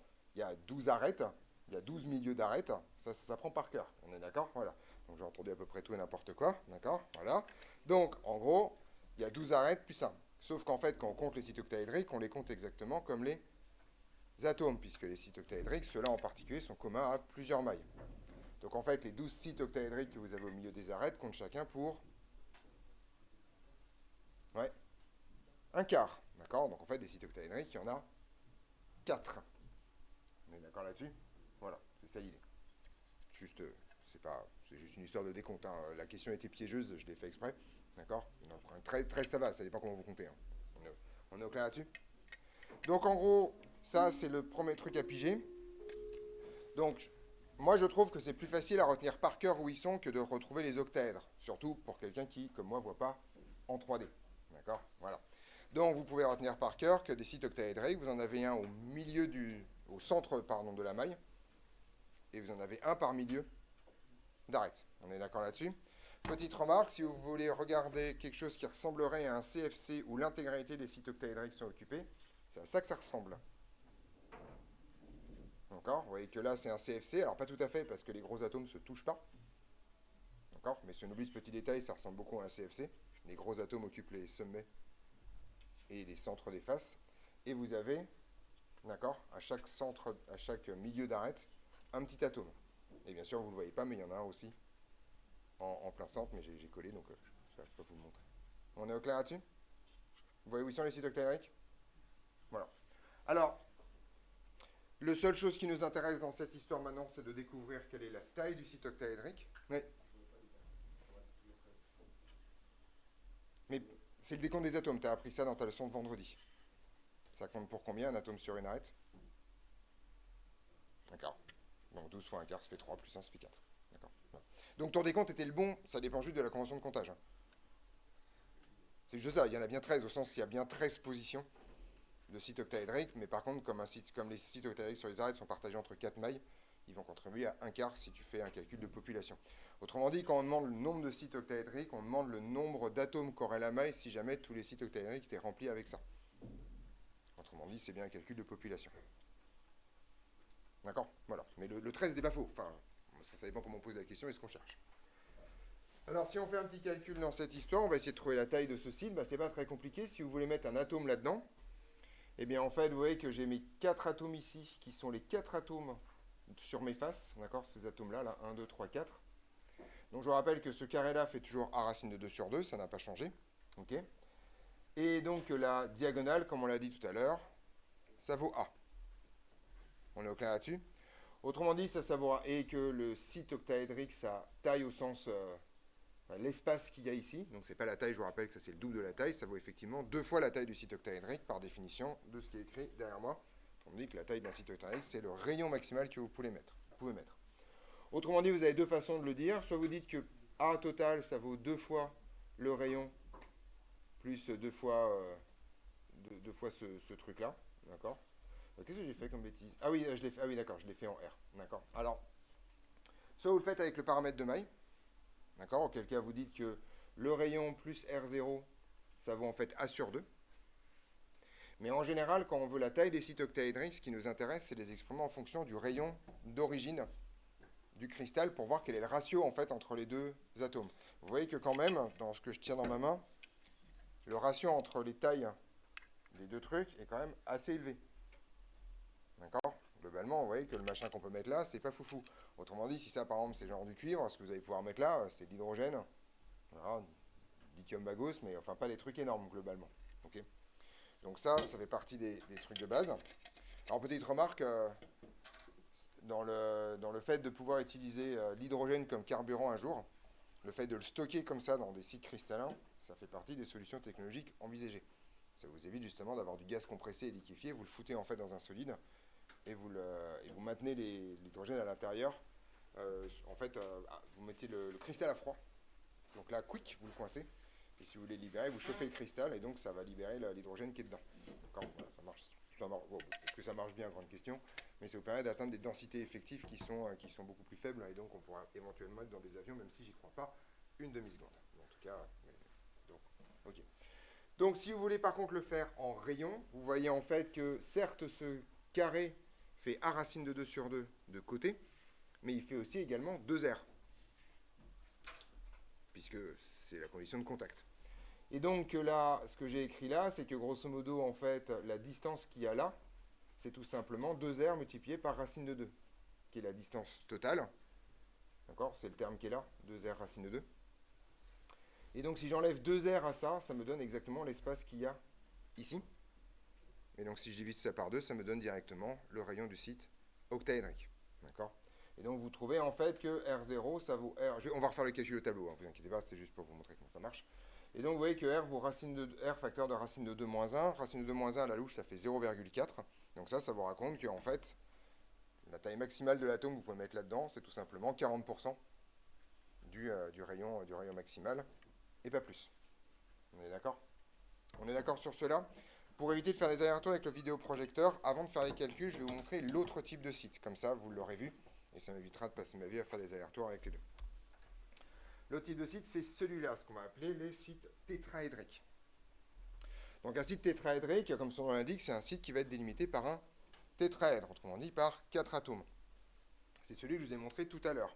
Celui qui est constitué en fait de 3 atomes situés sur des faces, et, enfin disons, on va le faire dans l'autre sens, un atome au sommet, et les 3 atomes dans les faces qui lui sont adjacents. On est d'accord là-dessus? Petite remarque, ça vous raconte que pour chaque atome au sommet, des cycles tétraédriques, autour de lui, il y en a 8. Puisqu'il y en a un par maille dans laquelle il est impliqué. Vous vous souvenez, un atome au sommet est impliqué dans 8 mailles. C'est le tétraèdre que j'ai dessiné là-bas, d'accord? Et qui est effectivement constitué de 3 triangles équilatéraux, dont le côté vaut 2R. On est d'accord là-dessus? C'est une pyramide à base triangulaire pour les gens qui n'ont pas envie d'utiliser le mot tétraèdre, mais ça, c'est ce qu'on appelle un tétraèdre régulier. D'accord? Petite remarque, avec des calculs assez compliqués par ailleurs, c'est pas tout à fait simple, vous pouvez prouver que le centre de ce tétraèdre régulier, il est au quart de la grande diagonale. Ce qui n'est pas évident comme histoire. En fait, c'est relativement évident si vous vous souvenez de comment la structure cubique compacte est construite. Vous vous souvenez? Par couches comme ça, le long de la grande diagonale. Et donc la zone intermédiaire entre deux couches, c'est bien au quart de la grande diagonale, puisque je vous rappelle que les constructions des structures compactes se font par empilement de couches compactes dans la direction de la grande diagonale. D'accord? Donc c'est ça l'argument de fond. On peut faire le calcul sinon en faisant des barycentres, etc., etc. Mais comme les barycentres, vous ne savez pas ce que c'est, je ne vais pas m'exciter pendant des siècles à faire le calcul. D'accord? Donc retenez par cœur que grosso modo, le site tétraédrique est au quart de la grande diagonale. Autrement dit, que ça vous raconte, c'est qu'en fait, si vous avez un contact, ça veut dire que si vous avez mis un atome vraiment bien coincé là-dedans, le rayon de cet atome-là, plus le rayon du site tétraédrique, vaut tout simplement en fait A racine de 3 divisé par 4, le quart de la grande diagonale. Comme vous connaissez la condition de contact, vous pouvez trouver la taille d'un site tétraédrique et vous voyez qu'en fait c'est tout petit. Parce que c'est racine de 3,5 moins 1, et racine de 3,5 c'est plus petit que racine de 2, tout simplement parce que 3,5 est plus petit que 2. Donc là c'est vraiment ridicule.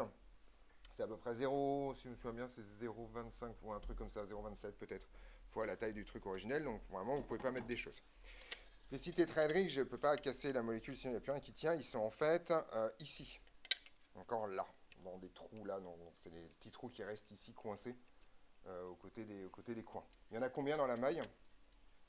Raté. On l'a vu en fait. Parce que s'ils sont au quart de chaque grande diagonale, ça doit vous parler en fait, effectivement. Il y en a 8, tout simplement, parce que c'est le centre des petits cubes dont on a parlé vendredi. C'est pour ça que je vous en ai parlé, pas juste pour vous raconter qu'on peut couper un cube en plein de petits cubes. Sinon, j'aurais pu faire un théorème avec 64 petits cubes, voilà, enfin, on peut faire plein de trucs avec des puissances de 8, quoi. D'accord? Mais globalement, en fait, dans le principe, c'est que, en fait, ces 8 petits cubes sont en fait les centres de ces 8 petits cubes sont en fait les lieux géométriques des sites tétraédriques. Et comme ils sont tous à l'intérieur de la maille, il n'y a aucun problème là-dessus, ils comptent tous pour 1. Donc là, il n'y a pas de piège majeur. Et vous découvrez un truc qui est assez rigolo, c'est que le nombre de sites tétraédriques, c'est 2 fois le nombre de sites octaédriques, puisqu'il y en avait 4. Et maintenant, il y en a 8. Et ça, en fait, c'est une règle relativement générale dans ce genre de site pour les structures cubiques. D'accord? Vous vous en foutez, c'est à des années-lumière de votre programme, mais au moins ce théorème existe. D'accord sur la position des deux? Vous voyez comment ça marche? Je rallume la lumière, on écrit tout ça, et on aura presque terminé le cours de chimie du premier semestre. Le presque étant à 2-3 commentaires, mais c'est parfait, j'ai exactement le temps de vous les faire. Voilà. On est parti, je fais ça, je fais ça, je fais ceci. Et voilà. Donc je vous encourage fortement à vous ramener à ce document-là que vous avez sur l'UNT pour comprendre un peu comment ça fonctionne. D'accord. Parce que bien entendu, ça je le garde avec moi. Je ne vous en fais pas un par élève pour que vous puissiez rentrer chez vous. Voilà, comment ça dommage. Ah, quoique, il faudrait que je regarde le temps que ça me prend avec ma nouvelle paire. Si ça prend moins de temps, je vous en ferai peut-être des petits. Voilà. Mais bon, là, sinon, avec mon ancienne imprimante, ça, j'en ai pour 18 heures d'impression. Hein, si vous voulez, fois 40, on va se calmer tout de suite. D'accord. Voilà. 800 heures d'impression, j'ai autre chose à faire de ma vie. Enfin, c'est pas moi qui imprime par ailleurs, mais quand même. D'accord. C'est quand même beaucoup. Donc, on est parti. Les sites octaédriques. Donc, moi, ce que je vais vous donner comme définition, c'est vraiment leur position. Autrement dit, le caractère octaédrique du site va un peu disparaître dans cette histoire. Ce qui m'intéresse, c'est où ils sont. D'accord. Et c'est plus facile à retenir d'un point de vue fonctionnel. Donc, ces sites sont situés au centre de la maille et au milieu de chaque arête. La conséquence de ça, c'est que leur population vaut 4. Oui. Oui, mais je vais... Ah oui. Camille, si un jour tu fais la musique, c'est rendez-vous à la coda pour tout le monde, quoi. Voilà. Miskin les 17 premières mesures. Voilà, foutre. Voilà, on y va. Puis vous allez voir les gens. D'accord. Donc laisse-moi dérouler ma partition tranquillement. D'accord. Et voilà. Donc on est parti. Au milieu de chaque arête. Et j'ai dit quoi? Donc voilà. Donc leur population.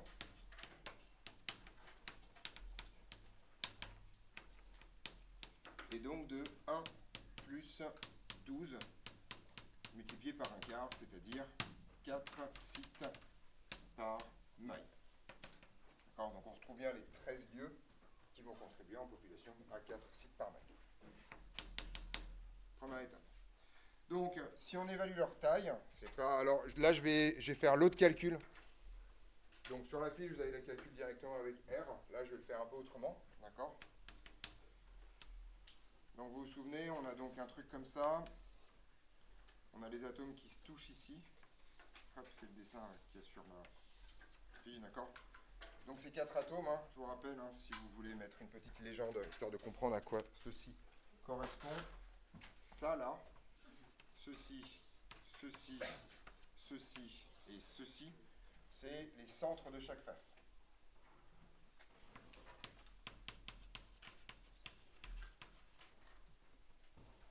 D'accord. Donc, ce que je suis en train de représenter très maladroitement, c'est ça. 1, 2, 3, 4. D'accord. Les 4 quarts de cercle qui se touchent tranquillement ici. On est d'accord? Voilà. Donc si j'essaye de mettre un peu de dimension dans cette histoire, ça vaut 2R. Normal puisque les atomes se touchent. Et donc ça vaut A racine de 2 sur 2. C'est la condition de contact. La taille du site octaédrique par définition, c'est la taille maximale de l'atome que je vais mettre là-dedans. C'est-à-dire que grosso modo, je vais mettre un atome ici. D'accord. Et cet atome-là, il a RO, où RO est la taille du site octaédrique. D'accord, que c'est la taille maximale, hein, si vous faites gonfler votre atome à partir du centre jusqu'à ce qu'il touche les bords. Ouais. C'est pas possible qu'un atome il se déforme et qu'il fasse sa forme de sphère. Pas dans le modèle des sphères dures. Mais effectivement, en vrai, c'est ce qui se passe. Un peu. Voilà. On est d'accord là-dessus?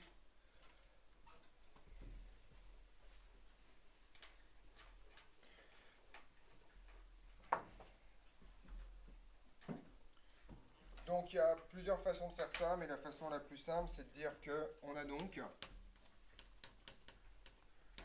que R plus RO, d'accord, donc R plus RO, ça va être tout ça, d'accord. On est d'accord là-dessus?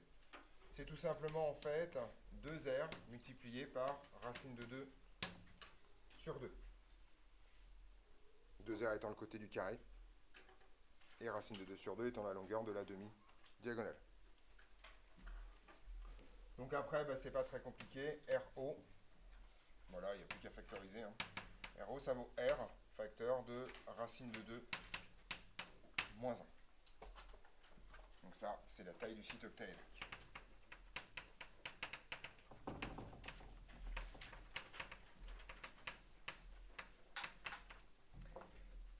La dernière chose que vous devez savoir dans un site octaédrique et dont je n'ai pas parlé tout à l'heure, j'ai oublié, mais là je n'oublie pas.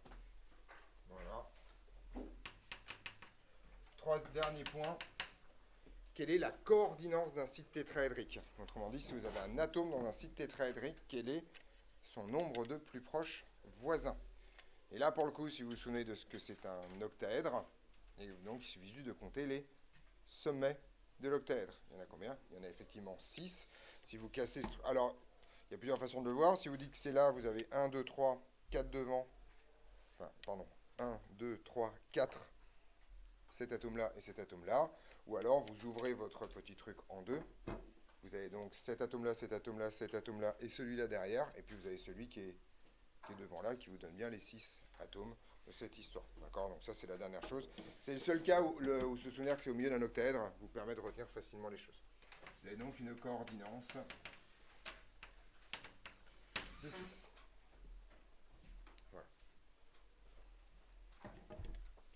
Petite remarque, chaque atome du réseau est lui-même en contact avec 6 sites octaédriques. Vous en avez un, si vous prenez par exemple cet atome-là, ok, il est en contact avec celui-là, celui-là, celui-là, celui-là, celui qui est au centre de la maille et celui qui est au centre de la maille qui est devant. D'accord? Donc la coordinance est réversible dans cette histoire. Donc là-dessus, sur les sites octaédriques, voilà. C'est probablement le truc le plus compliqué dans ce chapitre, hein, mais bon, voilà. Dernier paragraphe, petit b si je ne me trompe pas, les sites tétraédriques. Alors c'est la même chose, je vous renvoie à la fiche pour comprendre pourquoi il s'appelle. Je t'écoute, Nathan. C'est ça, oui, tout à fait. J'ai mis l'étoile un peu, je sais pas trop, enfin c'est l'étoile qui est là, quoi, globalement. Voilà, c'est juste pour que vous reteniez ça par cœur. Les sites tétraédriques, donc je vais faire la même définition, je vais vous donner une définition fonctionnelle plutôt que vous parler du tétraèdre formé par les choses où c'est compliqué. Donc les sites tétraédriques, ils sont au quart et aux 3/4 des grandes diagonales, ou si vous allez me dire lesquels vous préférez, ou alors au centre des 8 petits cubes dont on a parlé tout à l'heure. Je ne sais pas ce que vous préférez. Moi j'aime bien quart et 3/4 des grandes diagonales, ça a le bon goût en plus de vous donner la distance entre les deux. C'est bon là-dessus? Voilà. Donc ces sites sont situés au quart et 3/4 des diagonales du cube. Parce que vous n'avez pas de grande diagonale. Voilà.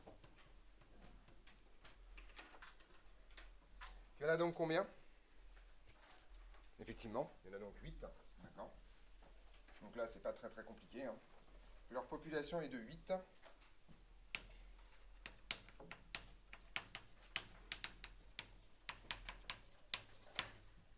Et leur coordinance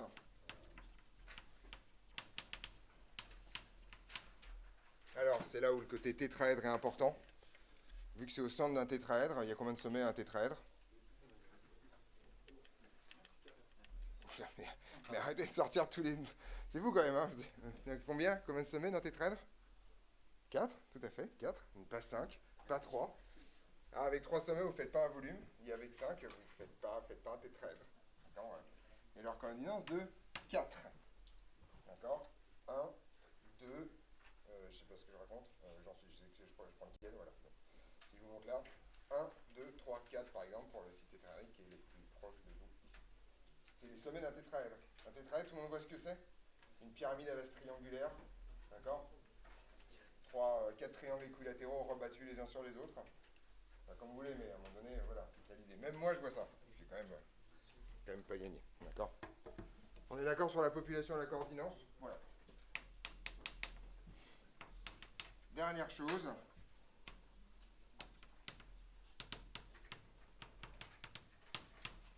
Alors, taille est telle que, en fait, R plus RT.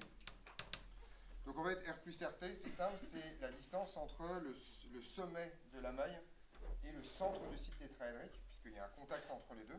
Et donc, si vous appliquez cette définition-là, ça signifie en fait que ce truc-là vaut le quart de la longueur d'une diagonale du cube. Si vous vous souvenez de ce qu'on a dit vendredi, la diagonale du cube, ça vaut combien? Ça vaut a racine de 3, et donc effectivement, ça vaut un quart de a racine de 3. Donc, autrement dit, ça va donner a racine de 3 sur 4. Un quart de la diagonale. Alors, une fois que vous avez écrit ça, il vous suffit de retrouver la condition de contact pour tout ramener en R, soit donc R plus RT, qui est égal à racine de 3 sur 4. Et A, alors, vous vous souvenez, on avait dit que 2R, c'était A racine de 2 sur 2. D'accord? Je vais l'écrire ici, je vais mettre le quart en dessous, d'accord? D'accord, c'était la condition de contact. Donc là, on va le faire dans l'autre sens, on va exprimer A en fonction de R. Donc vous voyez qu'il y a un truc à faire, c'est que racine de 2 sur 2, c'est A sur racine de 2. Manipulation de base, et donc ça veut dire que A, c'est 2 racines de 2 fois R. C'est bon? Donc c'est racine de 3 sur 4 multiplié par 2 racines de 2 fois R. Et donc R plus RT, c'est égal, là, ça simplifie un peu. Vous voyez que ici, 2 sur 4, ça fait 1 demi, et racine de 2 sur 2, ça fait 1 sur racine de 2 encore une fois. Donc ce truc-là va se transformer en racine de 3 demi fois R. Et donc ça vous donne le dernier résultat que vous avez à savoir retrouver plus qu'à connaître à mon avis, qui est que le rayon du site tétraédrique, c'est le rayon total de votre réseau, facteur de racine de 3 demi moins 1, ce qui est encore plus petit que les sites tétraédriques. D'accord? Ça, vous pouvez le retenir dans votre...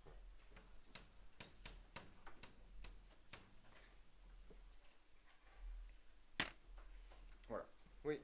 Mais j'ai l'impression que du coup, même si imaginons qu'on ait notre CFC, qu'on le remplisse avec tous les sites octaédriques, Ouais. même là, en fait, on pourrait réussir à trouver des espaces. Oui, mais sauf que tu peux pas trouver des atomes assez petits pour les remplir, pour le coup. Et on pourrait faire balancer des protons pour remplir. Bah, sauf que des protons, ça marche pas exactement comme ça en fait.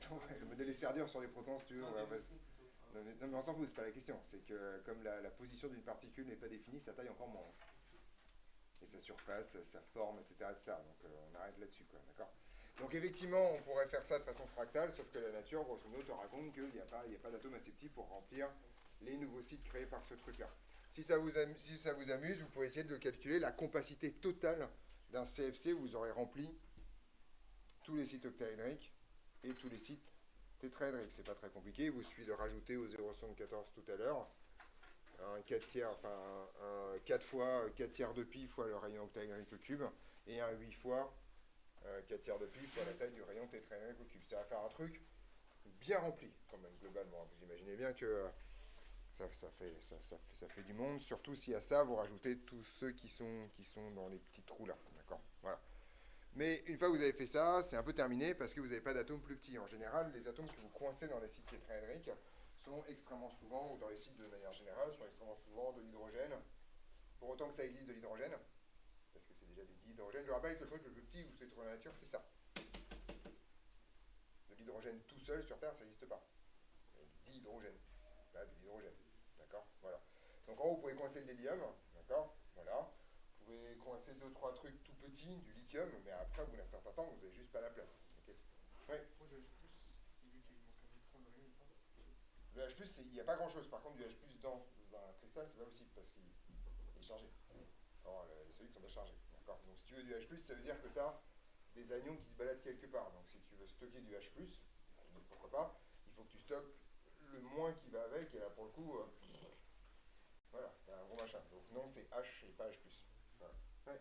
L'hélium, est-ce que ça existe que l'hélium, il doit pas.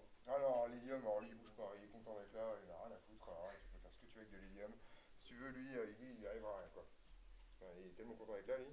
C'est-à-dire, l'énergie de l'ionnisation d'hélium, il faut aller chercher, quand même, globalement. Oui, ça existe. Alors, ça existe toujours. C'est-à-dire que, non mais, tout existe. C'est-à-dire que, dans l'espace, tout existe. D'accord? La pression est tellement faible que les électrons sont arrachés, les gaz humides, il y en a partout. Voilà, il n'y a pas de problème. D'accord? Tout existe. En gros, ce qui se passe, c'est que tu peux arracher un électron à peu près n'importe quoi, mais en général, il va se recogner sur un autre truc et récupérer un électron. Donc ça n'existe pas à cause des chocs entre les particules. Dès que globalement, tu dilues les gaz suffisamment pour que les chocs entre les particules arrivent une fois toutes les années, bah, globalement, tout existe. Voilà. mais sur Terre en tout cas, ça n'existe pas. D'accord? C'est juste ce genre de bêtises. On est d'accord là-dessus? Voilà. Bien. Alors, en termes de ce que... Alors, je vais écrire un tout petit peu derrière, mais pour moi, le cours est terminé. Vous aurez en complément, je les ai mis ce matin sur l'NT, je vous les donnerai demain de façon photocopiée, deux choses. Un, je vous ai dit que je m'étais assis sur la fin du cours précédent sur la miscibilité et la dissolution, donc je vous ai fait une petite fiche sur le sujet, d'accord? Et également, il nous reste une fin de chapitre qui est exactement le même genre de saloperie, c'est-à-dire une espèce de zoologie dégueulasse de, grosso modo, les diverses liaisons. Donc je vais vous faire un petit catalogue et vous expliquer comment ça fonctionne, là au tableau, mais je vous donnerai aussi une fiche récapitulative qui sera à la fois moins chiante et plus organisée que ce que je risque de faire maintenant en faisant une liste absolument pas possible. D'accord là-dessus? Voilà, donc vous êtes censé avoir 2-3 connaissances sur la stabilité des solides, d'accord, des solides cristallins. Et donc on va parler de ça maintenant, ça correspond effectivement, comme le dit très justement Liam sans en parler, la dernière partie qui s'appelle la cohésion des solides. Voilà, donc il y a le grand 5, si je me trompe pas. Écoute Camille. Je 3 c'est A, racine 3 sur 4. Donc ça. R plus RT. Parce que c'est au quart de la grande diagonale. Donc A racine de 3 sur 4. Quart de la grande diagonale. D'accord. Pas mortel. Donc grand... J'ai dit quoi? 5, c'est ça?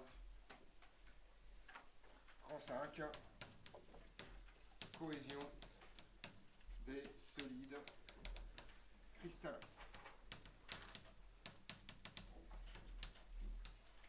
Alors en fait, la chose dont je vais vous parler aujourd'hui, en complément de donc, ce que je vais vous donner demain, c'est qu'en fait, grosso modo, les solides cristallins ont un nombre de modes de fabrication relativement faible.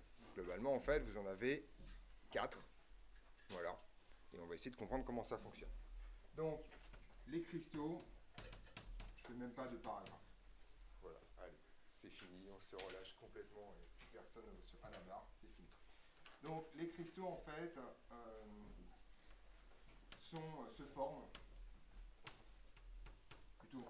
se forment, via 4 types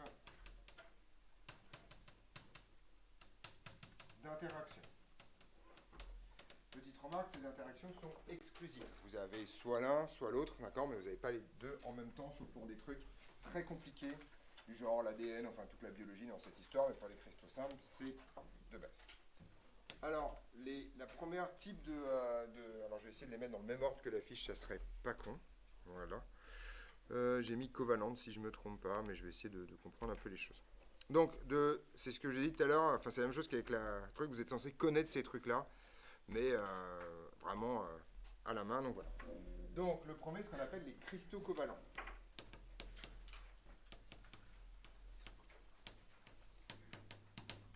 Dans les cristaux covalents, comme leur nom l'indique, ça signifie que la force, l'interaction qui fait que le cristal tient debout, c'est des liaisons covalentes entre les plus proches voisins. Voilà l'idée. Donc, grosso modo, hein, les PPV sont liés par une liaison covalente.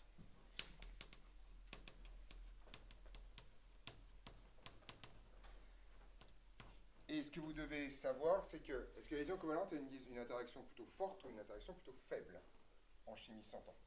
Forte, elle est à 100 kJ par mol, d'accord? C'est l'interaction la plus costaud en chimie, d'accord? Donc, cette liaison covalente, elle est forte, et est-ce qu'elle est directionnelle ou est-ce qu'elle n'est pas directionnelle? Autrement dit, est-ce que si vous prenez un cristal covalent, genre H2O, vous pouvez changer la position relative des atomes entre eux? Autrement dit non, parce qu'on a vu tout un chapitre sur la géométrie des molécules imposées par les liaisons covalentes. Si jamais vous pouvez bricoler ce que vous voulez, ça signifie qu'en fait, tout ce qu'on a raconté, c'était complètement faux. Donc en fait, la liaison covalente, elle est forte et elle est directionnelle. C'est sur ce truc-là que je vais illustrer tout ce que vous devez savoir sur un cristal. Je vais vous le dire à l'oral rapidement, vous le retrouvez dans votre fiche. En gros, quand vous avez un cristal, vous avez plusieurs choses à savoir. Déjà, est-ce qu'ils font à une température faible ou est-ce qu'ils font à une température élevée? D'accord? Là, ici, ça va être élevé pour une raison très simple, c'est que ça dépend essentiellement du caractère fort ou non de la liaison impliquée. Donc là, ça va être élevé. D'accord? Vous pouvez imaginer, donc alors typiquement des exemples de cristaux covalents, c'est par exemple le carbone, le diamant. Effectivement, faire fondre du diamant, va falloir vous lever tôt quand même, globalement. D'accord?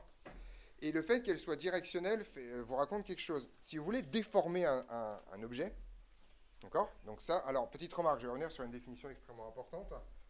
Ce dont on va parler maintenant, c'est le caractère fragile d'un objet. Alors fragile pour vous, ça veut dire probablement quelque chose qui se casse facilement. Alors en fait, il s'avère que ce n'est pas du tout la définition de fragile. Fragile, ça veut dire qui se casse au lieu de se déformer. Autrement dit que si vous essayez d'appliquer la moindre déformation à ce truc-là, il va préférer casser plutôt que de se déformer.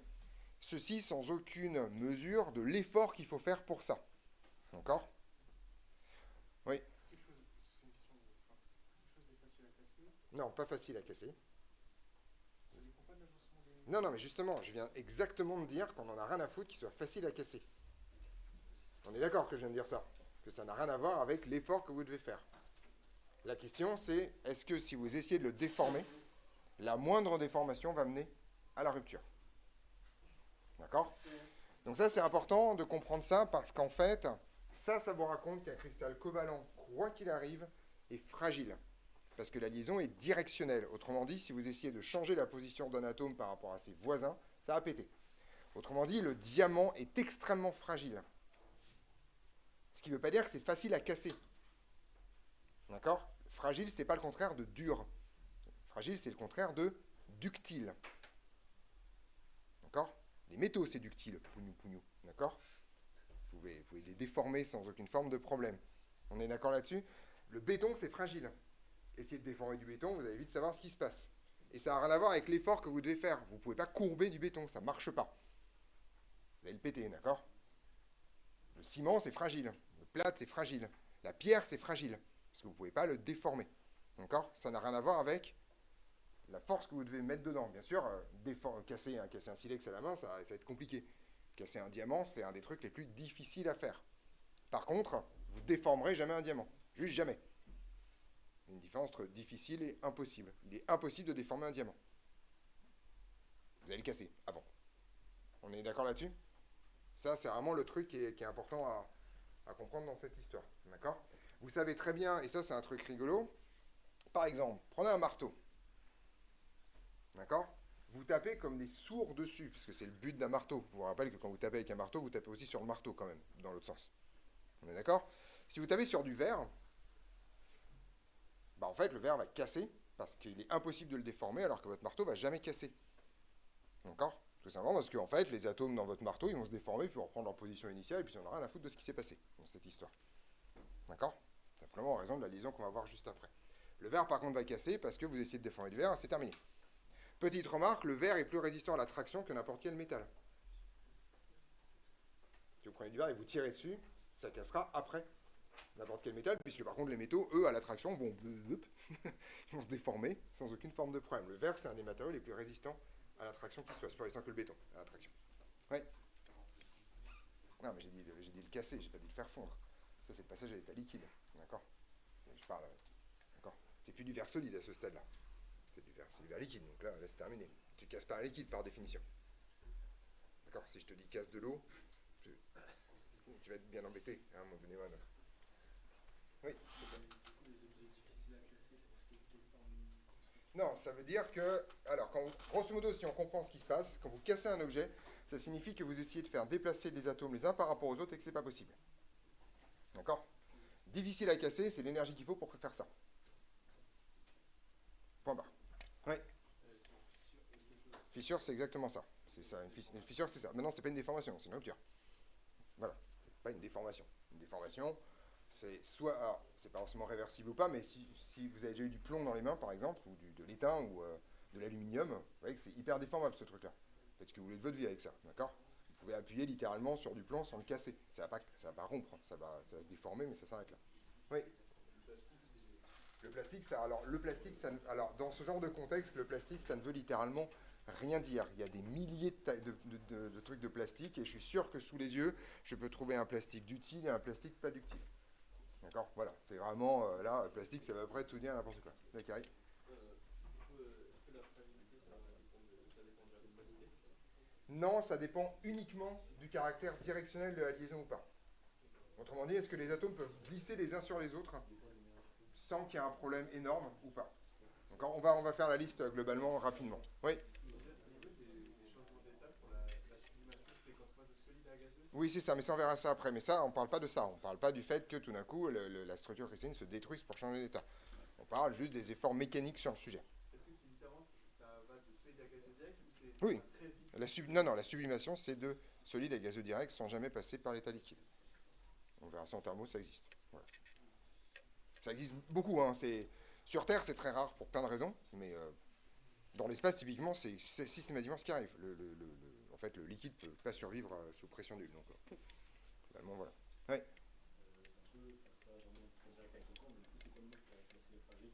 Pour dire facile à casser sans me casser très bien. Facile à casser. Facile à casser. Non, mais vraiment, enfin, c'est ça le problème. Il y a un mot. En fait, on sent bien que ça se recouvre. Si je vous dis le verre c'est fragile, vous pigez quoi. D'accord? Mais c'est vrai que c'est pas une histoire de c'est facile à faire. Le papier, typiquement, c'est plutôt déformable que facile à casser en fait. Enfin, vous cassez pas du papier en fait. Vous prenez du papier, vous le casserez pas en fait. Enfin, vous pouvez le déchirer éventuellement. Mais voilà, d'accord? C'est ça l'idée. Donc, c'est facile à casser. Voilà. On est d'accord sur les liaisons covalentes, donc tout ceci est donc l'idée c'est que je vais faire la liste maintenant des 3 liaisons et on va essayer de comprendre en fait en avance ce qui va être appelé sur la fiche que je vous donnerai demain. Donc, température de fusion élevée, fragile. Petite remarque, les électrons sont, et le troisième truc que vous devez connaître, c'est la conductivité électrique. Dans la liaison covalente, les électrons sont occupés à former des liaisons, et donc globalement, c'est en général des isolants. Vous savez très bien qu'on ne fait pas de câble en diamant ni en charbon, d'accord, voilà, etc. Je sais qu'il y a les mines en graphite, c'est un très mauvais exemple par ailleurs, mais c'est un cas extrêmement particulier. On est d'accord là-dessus? Deuxième liaison, c'est ce qu'on appelle les cristaux métalliques, pour répondre à la question de Liam de la semaine dernière.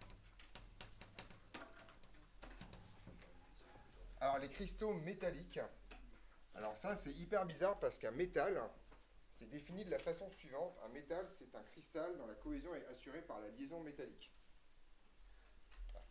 Petit tour de passe-passe, discrètement, et on est parti. Donc en fait, les cristaux métalliques, ça veut dire en fait liaison métallique, mais ne vous inquiétez pas, je vais vous en parler. Les liaisons métalliques, en fait, c'est que les atomes sont noyés, littéralement, dans ce qu'on appelle une mer d'électrons. Ça, c'est un phénomène extrêmement bizarre et assez dur à expliquer sans faire de la mécanique quantique par ailleurs. En gros, vos atomes ont trop d'électrons et vont les mettre en commun. C'est un peu une espèce de liaison covalente, mais au lieu que ce soit une mise en commun sur 2 atomes, c'est une espèce de gigantesque mise en commun dans l'intégralité du cristal. D'accord? Oui. Du coup, les électrons sont à la surface du cristal. Non, ils sont partout dans le cristal. Et du coup, c'est pour ça que les métaux sont. Effectivement, d'accord? Donc en fait, quand vous avez un métal qui se forme, vous avez en fait un réseau de cations, globalement, qui sont les noyaux avec leurs électrons de cœur, un peu de choses près. Et les électrons de valence se sont littéralement délocalisés partout pour avoir la cohésion du métal, d'accord? Dans une mer d'électrons, et ces électrons, ils sont délocalisés. Alors, cette liaison, elle est forte et non directionnelle.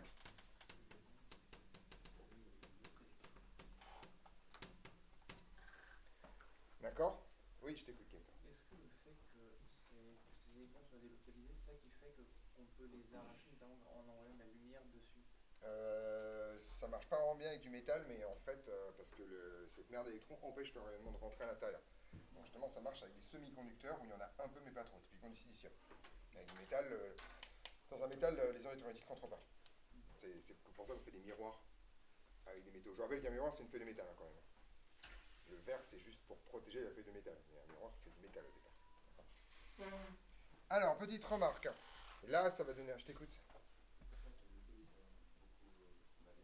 Effectivement, c'est pour ça que les métaux sont malléables et qui sont conducteurs de courant.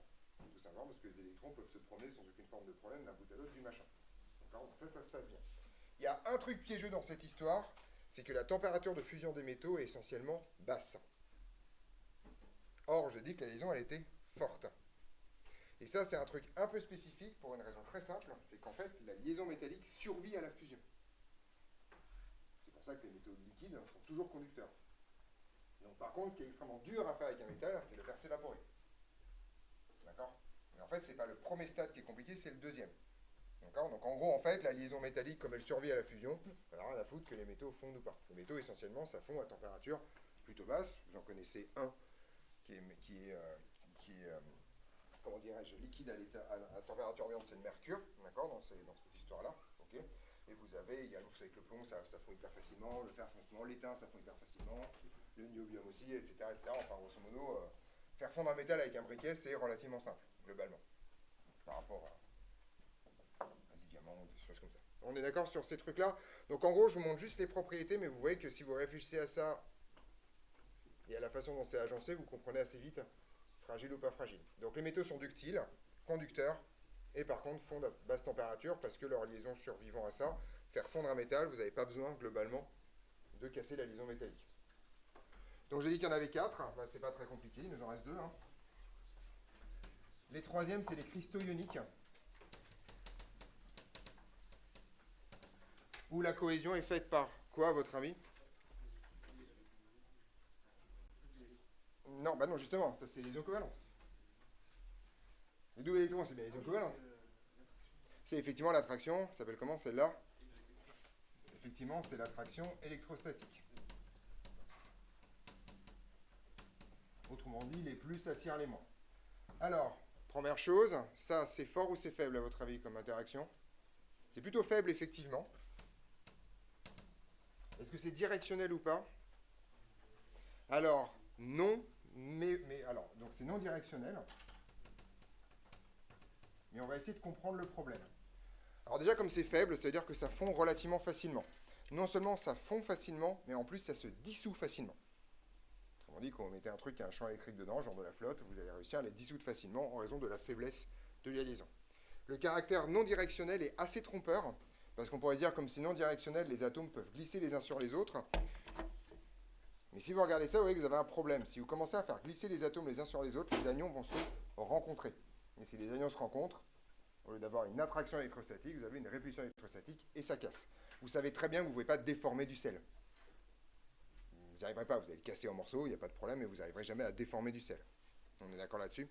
Donc non déformable, enfin non ductile en tout cas, fragile, et température de fusion faible. Et le troisième type, qui est extrêmement vaste, c'est les cristaux moléculaires, qui sont en fait des molécules qui cristallisent, d'accord? C'est comme le H2O par exemple, d'accord? Comme l'eau. Oui, je t'écoute. Elle était faible, oui, tout à fait. Faire fondre du sel, c'est facile, globalement. Mais surtout, en général, ce qui va se passer, c'est que la moindre trace de flotte qui va se balader va le solubiliser, surtout. D'accord. Et les cristaux moléculaires, à votre avis, c'est quoi les interactions qui président à ces cristaux-là? Vous les avez vus? Qu'est-ce qui fait que les molécules, elles aiment bien être ensemble? Hein? La polarisation, ça porte un nom, les liaisons, l'interaction qui est liée à la polarisation. Non, ça porte un nom, l'interaction qui est liée à la polarisation. Donc ça, c'est un des aspects de ce truc-là qui porte un nom. Van der Waals, effectivement. D'accord. Van der Waals plus les liaisons hydrogènes. Et toutes les saloperies possibles et imaginables que les molécules compliquées ont inventées, les ponts disulfures, enfin voilà, tout ce qu'il y a dans le vivant à peu près. Alors, c'est un peu compliqué cette histoire-là, donc en gros, ça c'est plutôt faible. Et je m'arrête là. Alors, les liaisons H sont directionnelles, les liaisons de Van der Waals, elles, ne le sont pas. D'accord? Donc là, vous voyez que vous allez avoir une zoologie extrêmement complète de cette histoire-là. Alors, le truc simple, faire fondre des cristaux moléculaires, c'est facile. C'est facile de faire fondre du chocolat, vous le savez. Voilà, simple. D'accord, voilà. Ensuite, est-ce que c'est facile de les déformer? Vous voyez que ça dépend. C'est, d'accord? Le chocolat, ça a cassé, par exemple. Vous ne pouvez pas le déformer facilement. D'accord? Voilà. Ok. Tout simplement, alors, et en fait, le mécanisme est très subtil. Soit vous avez des liaisons de Van der Waals, auquel cas c'est directionnel, donc si vous essayez de bouger le truc, ça casse. Soit vous n'en avez pas.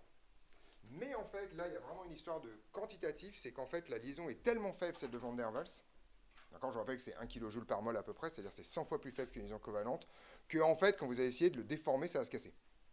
Juste, vous allez arracher les électrons les uns avec les autres parce qu'ils sont à peine tenus. Donc en fait, la fragilité des cristaux moléculaires est essentiellement liée pour le coup, liée à, j'ai dit liée avant, pardon, est essentiellement liée à la faiblesse des liaisons de Van der Waals plutôt qu'à son caractère directionnel. D'accord ? Petite remarque, prévoir les propriétés d'un cristal moléculaire juste avec ça, c'est être très prétentieux. Vous avez quand même une richesse et une zoologie absolument énorme sur le sujet. Autant pour les 3 précédents, c'est plutôt clair. Autant là, vous avez à peu près tout et n'importe quoi qui peut se produire dans cette histoire-là. Donc, grosso modo, voilà, on ne touche pas trop. On est au clair là-dessus ? Voilà. Donc, vous aurez une fiche récapitulative de ça. Donc, vous inquiétez pas, vous aurez quelque chose d'un peu plus construit sur le sujet. Et on a donc terminé le programme de chimie et de tout du semestre 1 de MP SI.